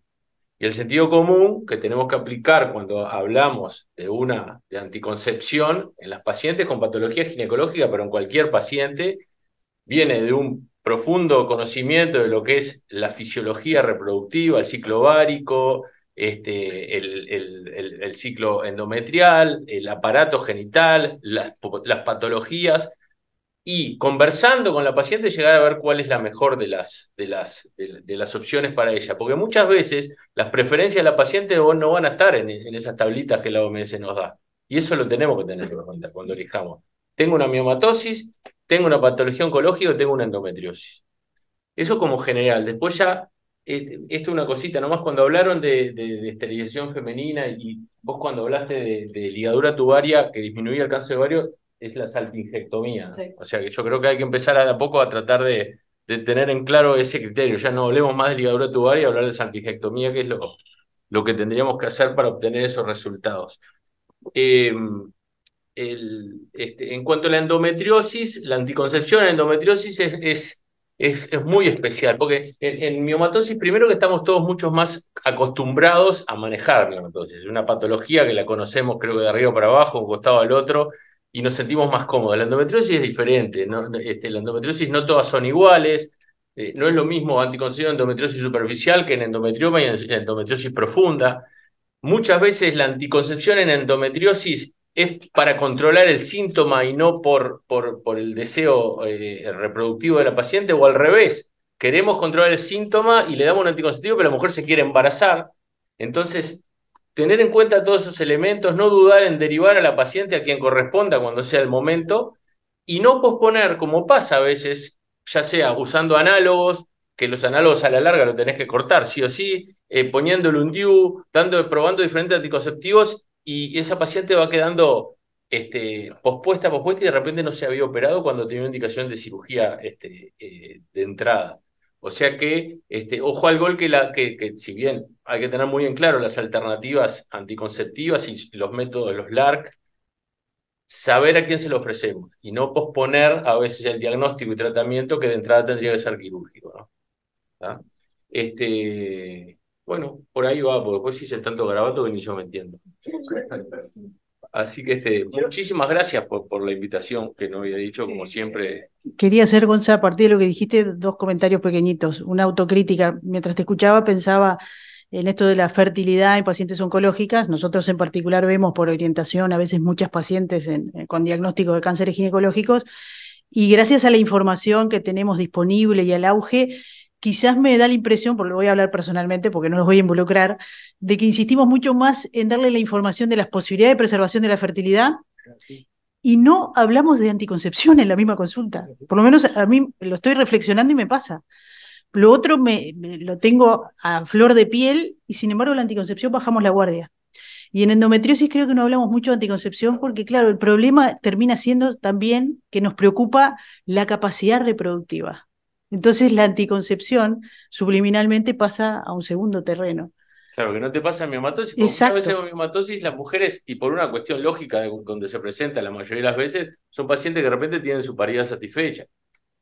O si tuvieras que terminar una histerectomía, bueno, no era lo preñado, pero ya tiene hijos. En cambio, la endometriosis te hace esos desafíos en pacientes ya adolescentes. Entonces, ahí es cuando...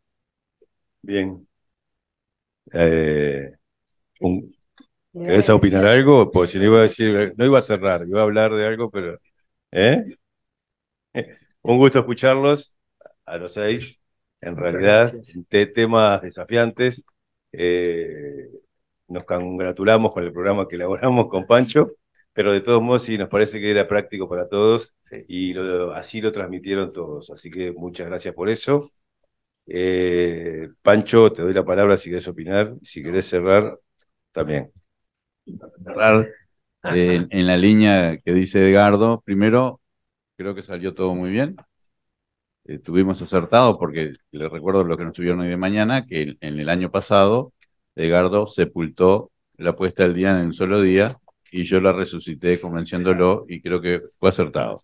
Sí. No me costó nada, no me costó nada revivirlo. El planteo mío fue, Pancho, la puesta al día la dejé, pero quiero sacar una cosa nueva, con otro nombre nuevo, con un formato parecido. Bueno, y ahí fue la discusión, pero me animo todavía a seguir con esa. ¿Para qué innovar lo que funciona? No toquemos lo que funciona. Segundo, creo que el espíritu nuestro fue tocar un tema relevante, que sí lo es, porque se necesita mucha actualización en anticoncepción, que es lo que tratamos de hacer. Una jornada integradora, que la mesa está como ejemplo, de integrar a muchas personas, de facultad, de las que no están en facultad, los amigos, todos los que tengan mucho para aportar, y yo creo que eso también salió muy bien, han participado todos. Y tercera, una jornada donde los residentes, alumnos, participan gratuitamente, que creo que tiene que ser la política de todas las jornadas de educación médica continua que nosotros hagamos siempre. Los residentes primero. Muchas gracias por todo. Muchas gracias.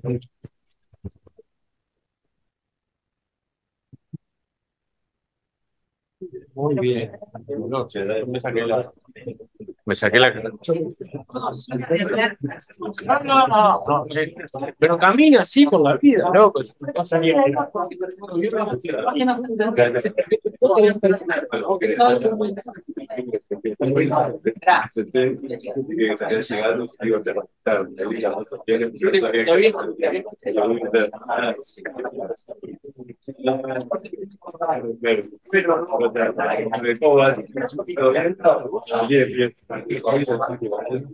Sí, sí, el servicio bien.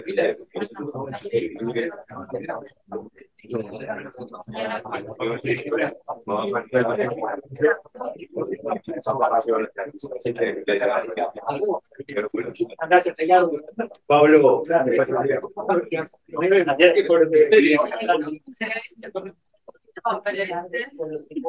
sabés lo que nos puede, ya lo que nos quiere.